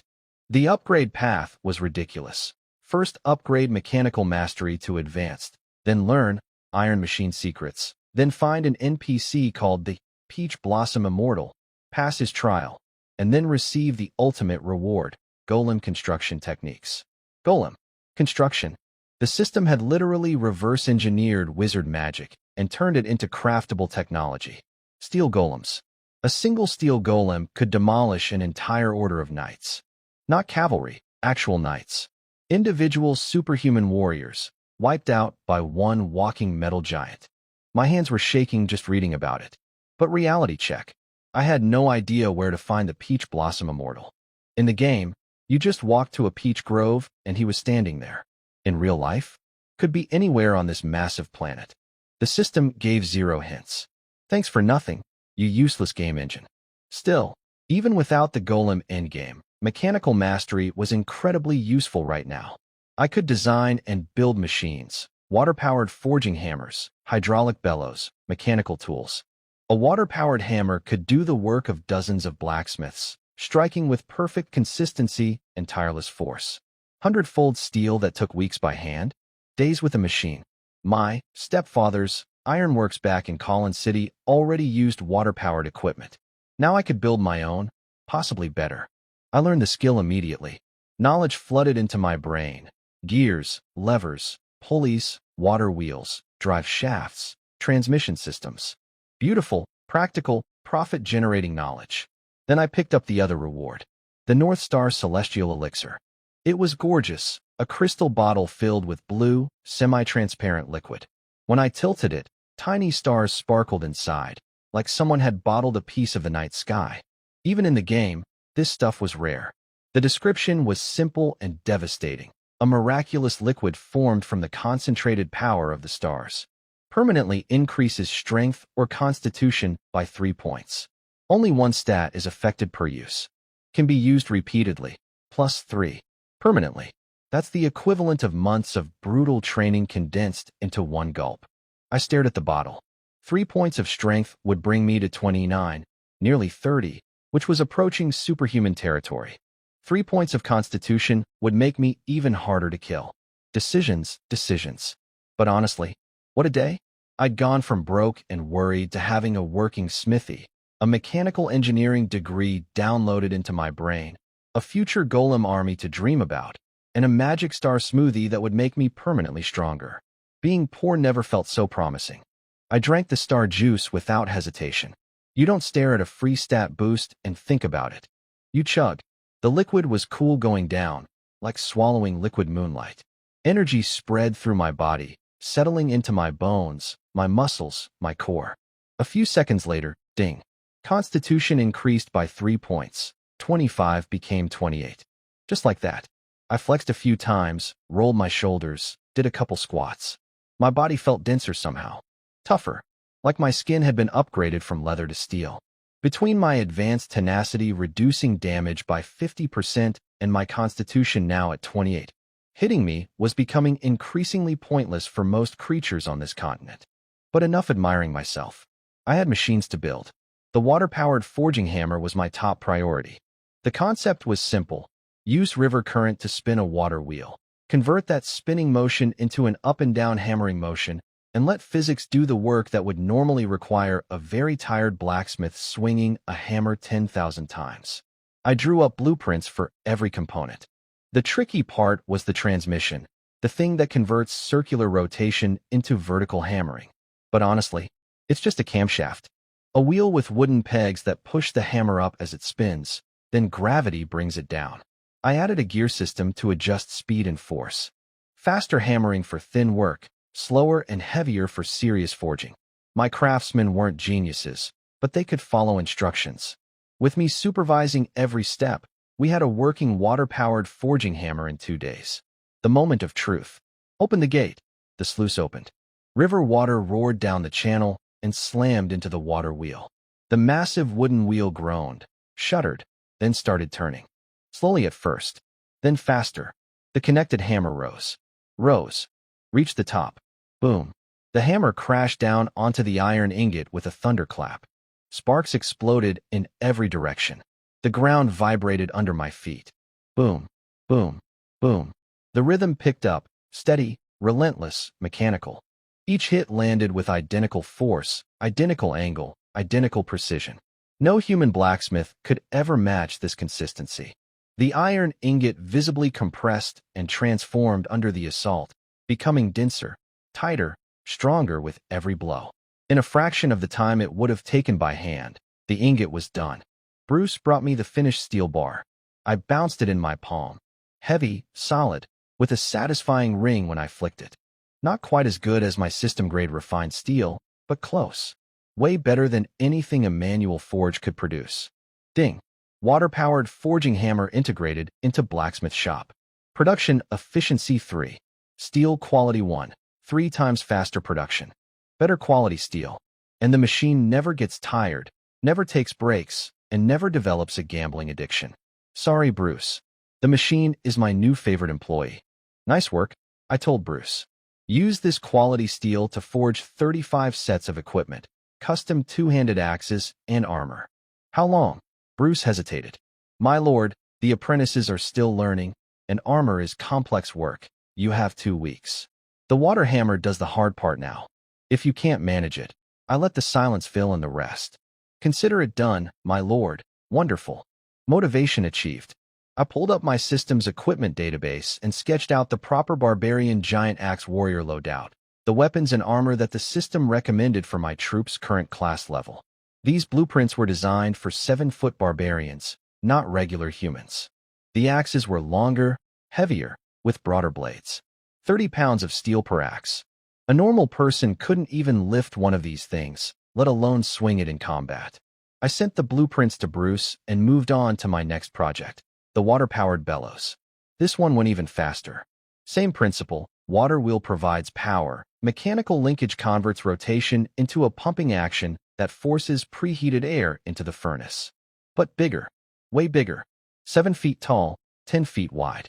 Would have needed 10 slaves working in shifts to operate manually. The water wheel ran it effortlessly. Whoosh, whoosh, whoosh. Superheated air blasted into the furnace. The temperature inside the smelting chamber spiked immediately. Slaves near the furnace turned tomato red, sweat pouring off their bodies so fast it evaporated before it could drip. Scrap weapons and raw iron went into the furnace and melted. Not slowly softened, actually liquefied. We'd never reached temperatures this high before. Ding. Water-powered bellows integrated into blacksmith shop. Work efficiency 2. Flame temperature 2. Higher temperatures meant faster smelting, purer iron, and better steel. Combined with the forging hammer, my little frontier blacksmith shop was now producing at a level that would make city forges jealous. Bruce and his apprentices fell into a rhythm. Melt, pour, hammer, quench, grind. Day and night the smithy rang with the sound of progress. The first custom barbarian battle axe came off the line within days. I picked it up and gave it a test swing. This was not the same wimpy axe I'd bought in Cult City. That one was designed for a 5'8" human.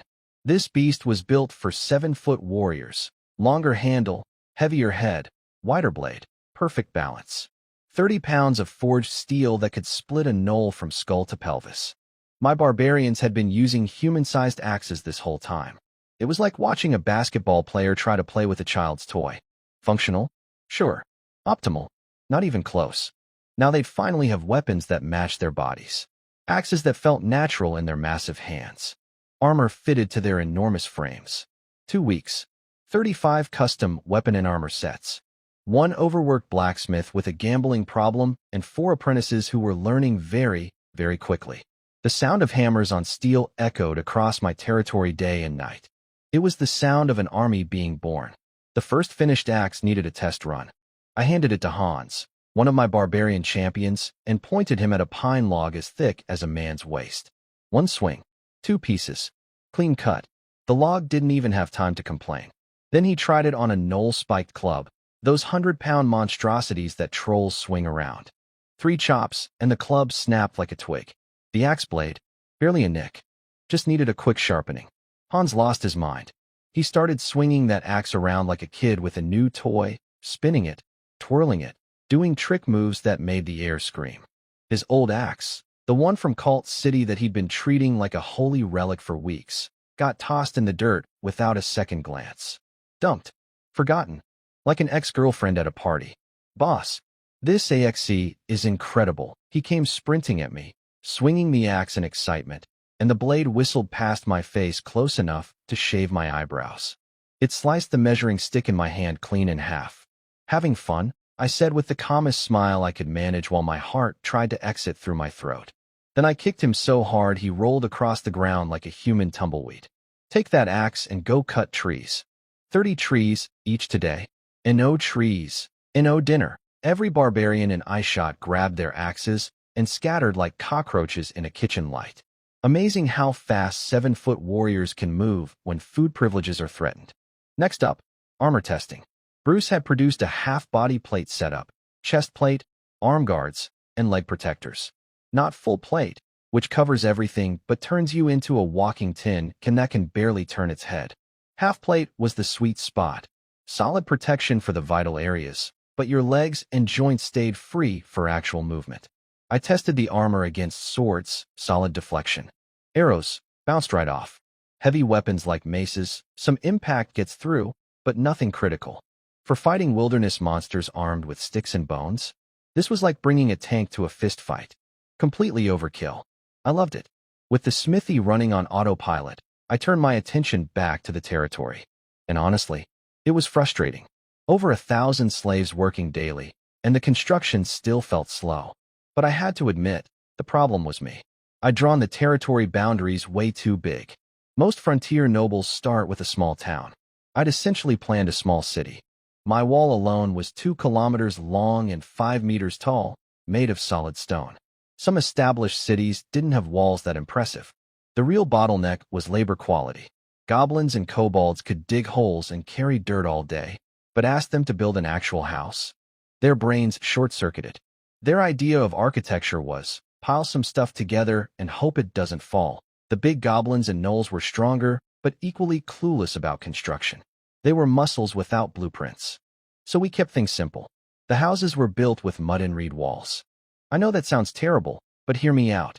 You mix clay with water into thick paste, stir in chopped reed stalks for reinforcement, then pack it between 2 wooden boards and compress it tight. The result is a wall over a foot thick that looks ugly as sin, but is incredibly warm.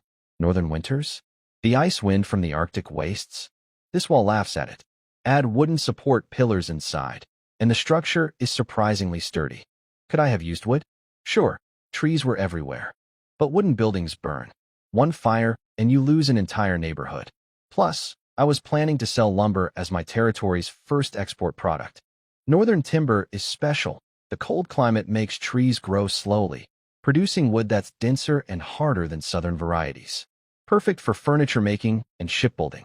Every log I used for a peasant hut was a log I couldn't sell for gold. The workflow was actually beautiful in its simplicity. Goblins and kobolds dug foundations. Turns out they're great at digging holes, probably because they live in holes. Big goblins and gnolls mixed clay and pounded it smooth.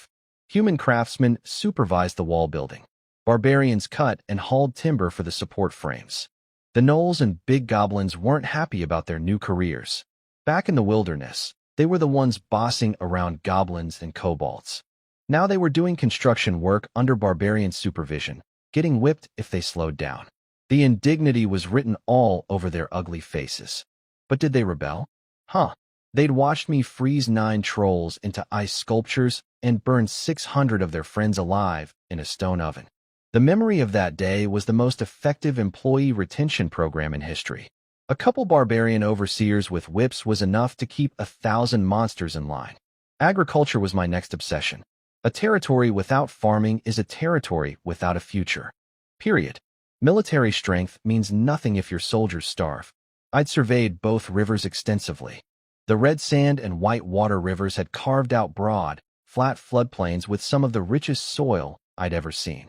Within reasonable distance of my settlement, there was easily 100,000 acres of farmable land along those riverbanks.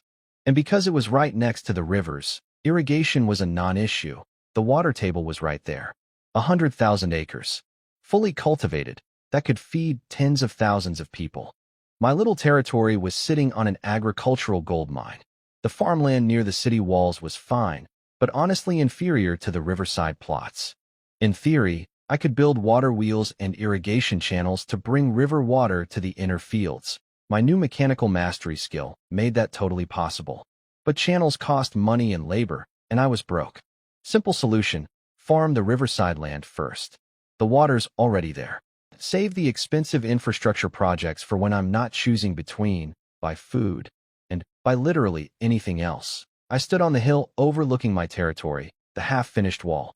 The smoking smithy, the ugly mud houses slowly multiplying, the green rows of potato plants pushing through the soil, the fishing boats bobbing on the river, the gangs of goblins hauling dirt under barbarian supervision. Ugly? Absolutely. Disorganized? A little. Broke? Completely. But alive. Growing. And mine. Every log cut, every wall built, every potato planted was one step closer to a real city. A real kingdom. A place where the guy who showed up with nothing but a stolen noble title and a video game system in his head built something that lasted. 30 trees per barbarian per day. 1,000 slaves mixing mud. One overworked blacksmith forging an army's worth of steel. The empire wasn't pretty yet, but it was getting there. Let me explain something about goblins and farming. Goblins grow food. Their method? Find a field. Burn it. Throw seeds on the ground. Wait for rain. Hope for the best. That's it. That's their entire agricultural system. No plowing, no irrigation, no weeding. Just arson and optimism. Surprisingly, they're actually pretty good at the clearing land part. So I put them to work opening up new farmland. My goal: 5,000 acres cultivated before winter hits. That's the minimum to make the territory self-sufficient in food, because feeding my people was becoming a serious math problem. Let me break it down. 45 craftsmen slaves. 35 barbarian warriors, soon to be 124 when the families arrive. 40 mercenaries. Over 1,000 monster slaves. And every barbarian eats 3 times what a normal person does. These guys are basically biological furnaces that convert food into muscle and violence. I'd already decided to upgrade the barbarians to 3 meals a day instead of 2. You can't ask a man to fight trolls on an empty stomach. But 3 meals times 35 giant appetites times every single day? My food reserves were melting like ice cream in a sauna. Supplies that would have lasted months were now down to maybe 2 months. And here's the uncomfortable truth about my monster workforce. They will never become real citizens. I know that sounds harsh, but let me explain why. Barbarians? Fine. They're basically big humans. Dwarves? Sure, culturally different, but civilized. But goblins, kobolds, and gnolls? These creatures eat people. Not as a last resort, as a lifestyle choice. Gnolls don't just use goblins as cannon fodder in battle. They use them as emergency rations. Food runs low. Grab a goblin, problem solved. They eat their own allies. Their own dead. Sometimes their own living. You do not give citizenship to creatures that view their neighbors as both co-workers and lunch. So monsters stay as slaves. Period. The line between employee and atre needs to remain very clear. Anyway, I was north of the Red Sand River doing my regular patrol, hunting down stray goblins and kobolds. Even after wiping out every organized tribe within 20 kilometers, these things kept popping up like weeds. Little groups of 3 or 5 wandering the wilderness, and given a few months they'd clump together and form a new tribe. The cycle never ends. I also needed replacement workers. Construction was dangerous. No safety regulations, no hard hats, no insurance. Workers died. Not often, but regularly enough that I needed a steady supply of fresh labor. In my previous world, this would have been a massive scandal. Here, it was Tuesday. Boss, scouts found a goblin camp in the forest ahead. 200 to 300, including some big goblins, one of my barbarians reported. I pulled up my strategic map. There they were, a cluster of red dots about 5 kilometers northeast, right in a patch of forest. The map was getting more detailed every day. Everywhere I or my troops traveled, the fog of war lifted, revealing terrain, resources, and enemy positions. This map wasn't just useful inside my territory. It worked everywhere I went. Absolute game changer. I split the barbarians into 3 groups. 2 squads would circle around to cut off escape routes. I'd take 2 guys and hit the front door. Classic pincer move. Against goblins, this was less military strategy and more choosing which direction to point the lawnmower. 15 minutes later, I was standing outside the goblin camp. No guards, no walls, no lookouts, just a collection of sad little dirt mounds that served as houses, half underground, no windows, one entrance, held together by sticks and prayers. Technically called earth shelters, practically called holes in the ground with roofs. I checked the map. My flanking teams were in position. Green dots on both sides, ready to catch runners. Go time. I waved my hand and charged in with 2 barbarians. 3 people versus 300 goblins. Normally those odds would be insane. Against goblins? Overkill. A big goblin spotted us and started yelling, trying to rally his people into formation. Before he could finish his first sentence, a throwing hatchet split his forehead open like a coconut. Leadership eliminated. Total time, 2 seconds. My spear smashed through the camp perimeter fence like it was made of paper, which it basically was. Goblins scrambled out of their holes in a panic, blinking in the daylight, and ran straight into barbarian axes. 3 of us carved through that camp like a hot knife through a goblin-shaped block of butter. A handful of big goblins tried to make a stand. 4 or 5 of them lined up with crude weapons, forming what they probably thought was a brave last defense. I adjusted my angle, accelerated, and swept my spear through all of them in one swing. They went airborne. All of them, spinning through the air like ugly, green frisbees. Their leather armor burst open on impact, and they were dead before landing. Internal organs turned to paste from the sheer force. After that, every surviving goblin made a unanimous, democratic decision to run for their lives. They streamed out of the camp in every direction and ran directly into my waiting barbarian squads. The look on their faces, pure, undiluted despair. They'd run from 3 killers and found 10 more. Their little goblin hearts just gave up. They collapsed in a shaking pile of green bodies, hugging each other and trembling. Total combat time, maybe 5 minutes.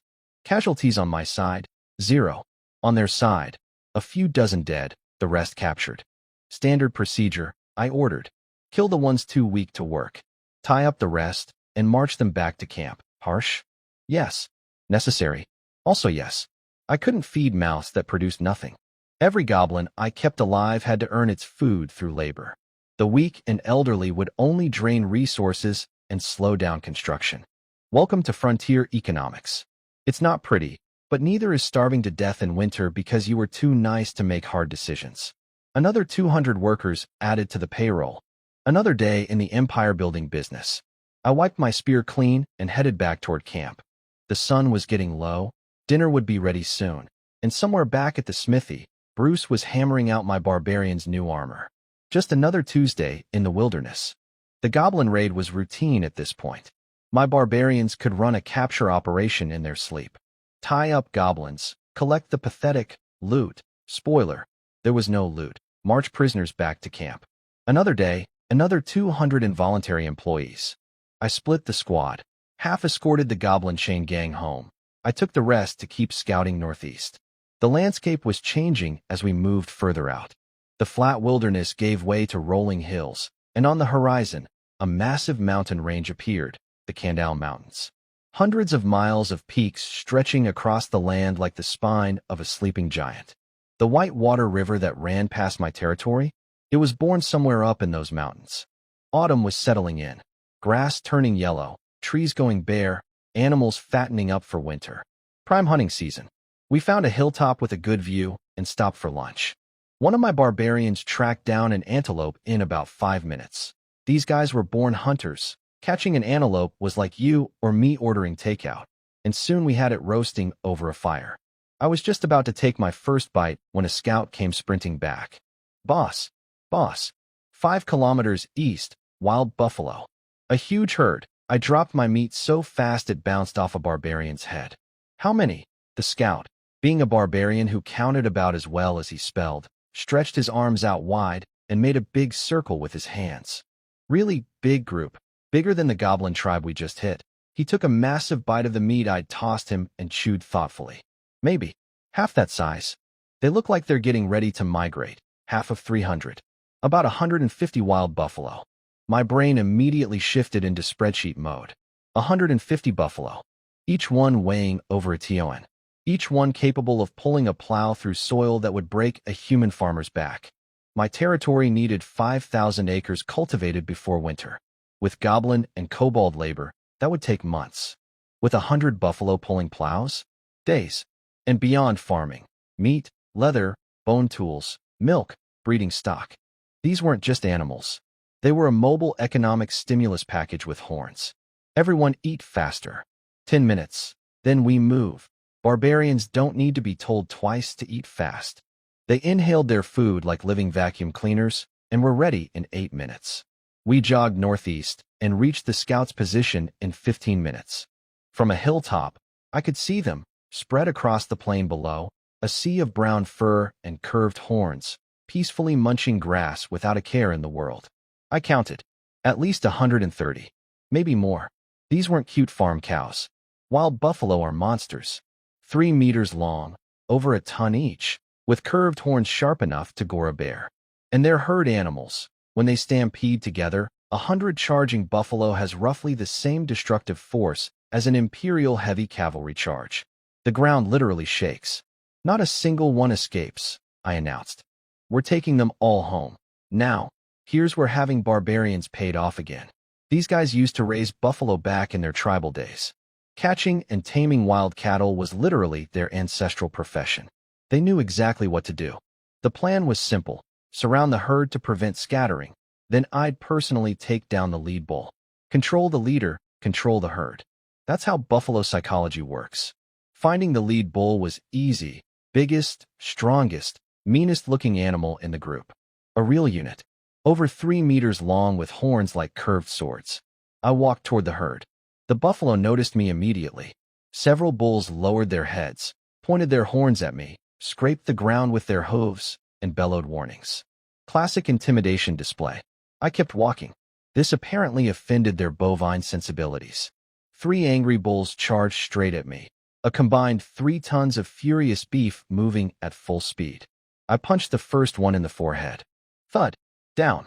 Unconscious. Like hitting the off switch on a furry truck. I had to be careful. Too much force and I'd kill it. Too little and a 1-ton bull would trample me. The sweet spot was knock out, don't murder. The second bull skidded to a stop, reconsidered his life choices, and received a fist to the skull before he could finish reconsidering. Night-night. The third one tried to turn and run. Too slow. Nap time. 3 unconscious bulls in about 5 seconds. The rest of the herd was getting very nervous. I sprinted toward the lead bull. He was not backing down. This guy was the king of this herd. He'd fought off wolves, bears, and rival bulls his entire life. Some 2-legged creature wasn't going to scare him. He charged at me with everything he had. Over a ton of muscle and fury thundering across the plain like a brown freight train. I punched him in the face. He staggered, wobbled, shook his massive head. Then, to his credit, he stood back up. Tough animal. Respect. Before he could recover, I jumped onto his back. What followed was the wildest rodeo in the history of 2 worlds. This bull went insane.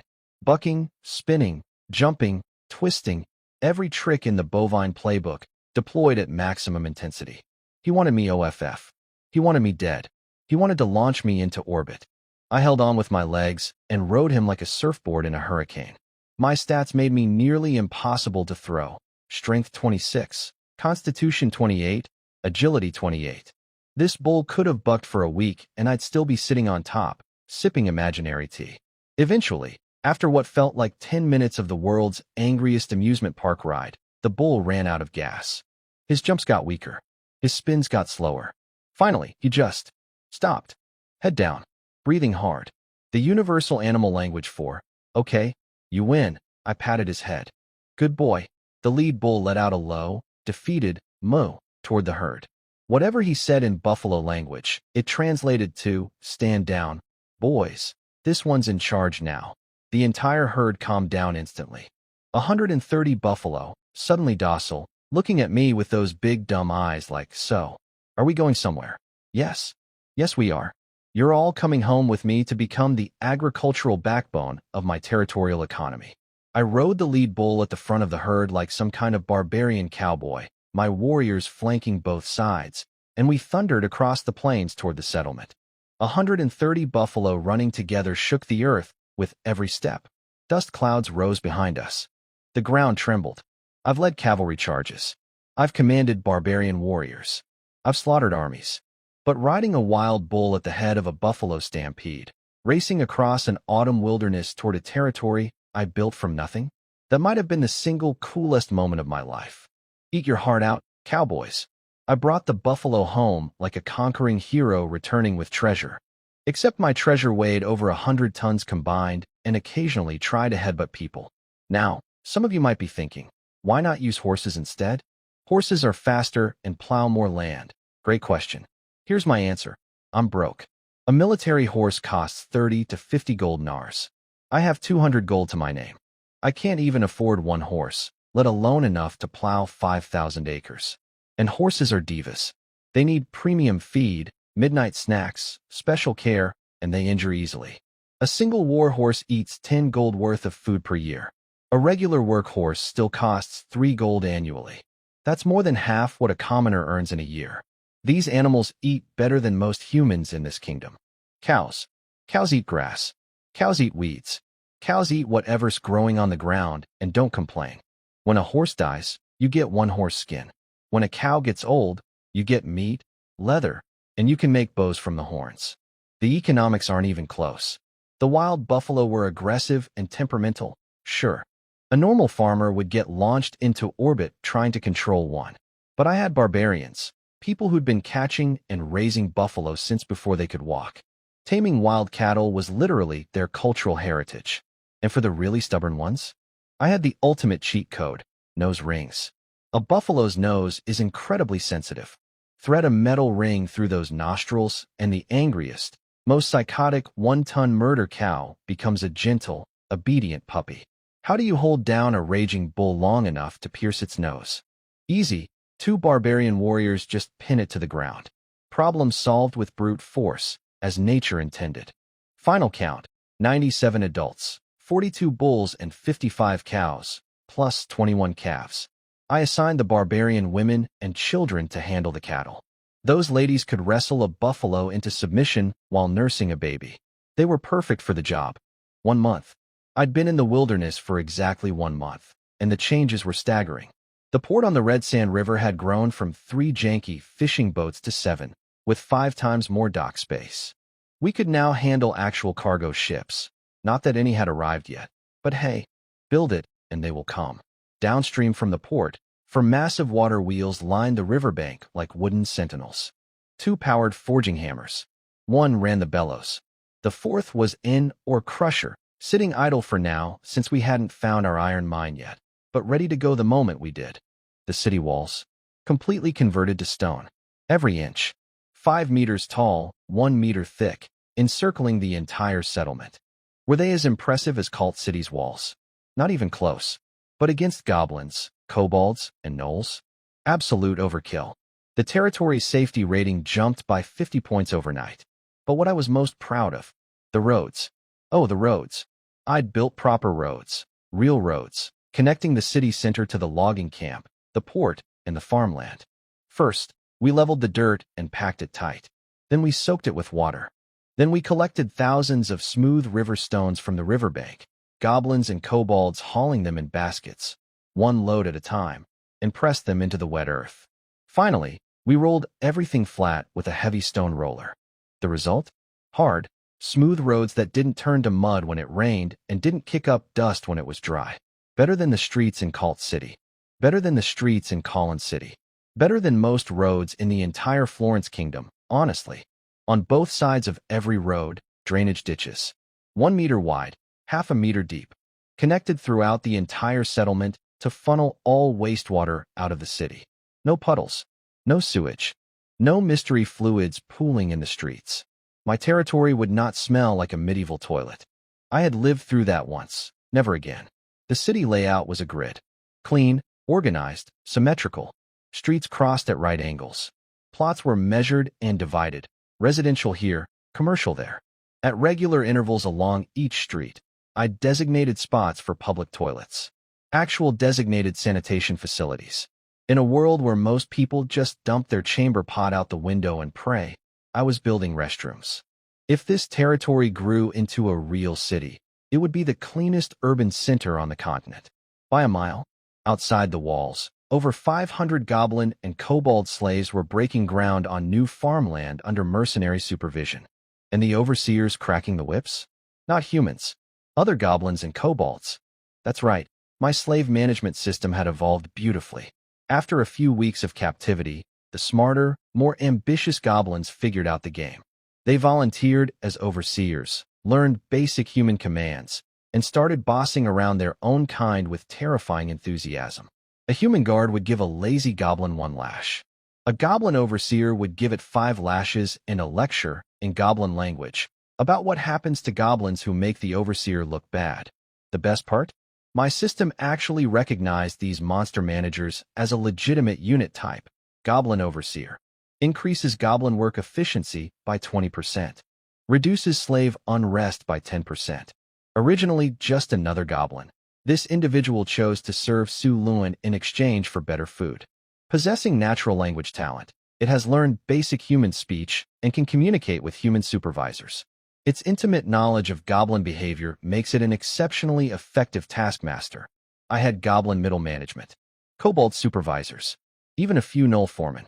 Every trader who switched sides freed up a human or barbarian for more important work. My labor shortage was solving itself through the ancient power of workplace ambition and slightly better lunch options. Was the system exploitative? Absolutely. Was it effective? Spectacularly. These goblin overseers would never slack off, because if I demoted them back to regular slave status, their former subordinates, the goblins they'd been whipping for weeks, would welcome them back with extreme prejudice. The fear of demotion was the greatest motivator I'd ever invented. Standing on the hill next to my half-finished castle, I surveyed everything. Stone walls gleaming in the autumn sun. Paved roads stretching in neat lines. Water wheels spinning by the river. Fishing boats bobbing at the dock. Buffalo being led to freshly plowed fields. Smoke rising from the smithy. And everywhere, the sound of construction. 1 month ago, this was empty wilderness. Now it was a settlement with infrastructure that would make city planners from my previous world nod in grudging approval. Clean water access. Proper drainage. Paved roads. Organized zoning. Public sanitation. The bar was low in this medieval world, and I was leaping over it with rocket boots. Was I still broke? Yes. Was the castle still unfinished? Absolutely. Were there 1,000 monsters living inside my walls who would eat me if they got the chance? Probably. But we had buffalo now. And where there are buffalo, there is hope. Also steak. Eventually.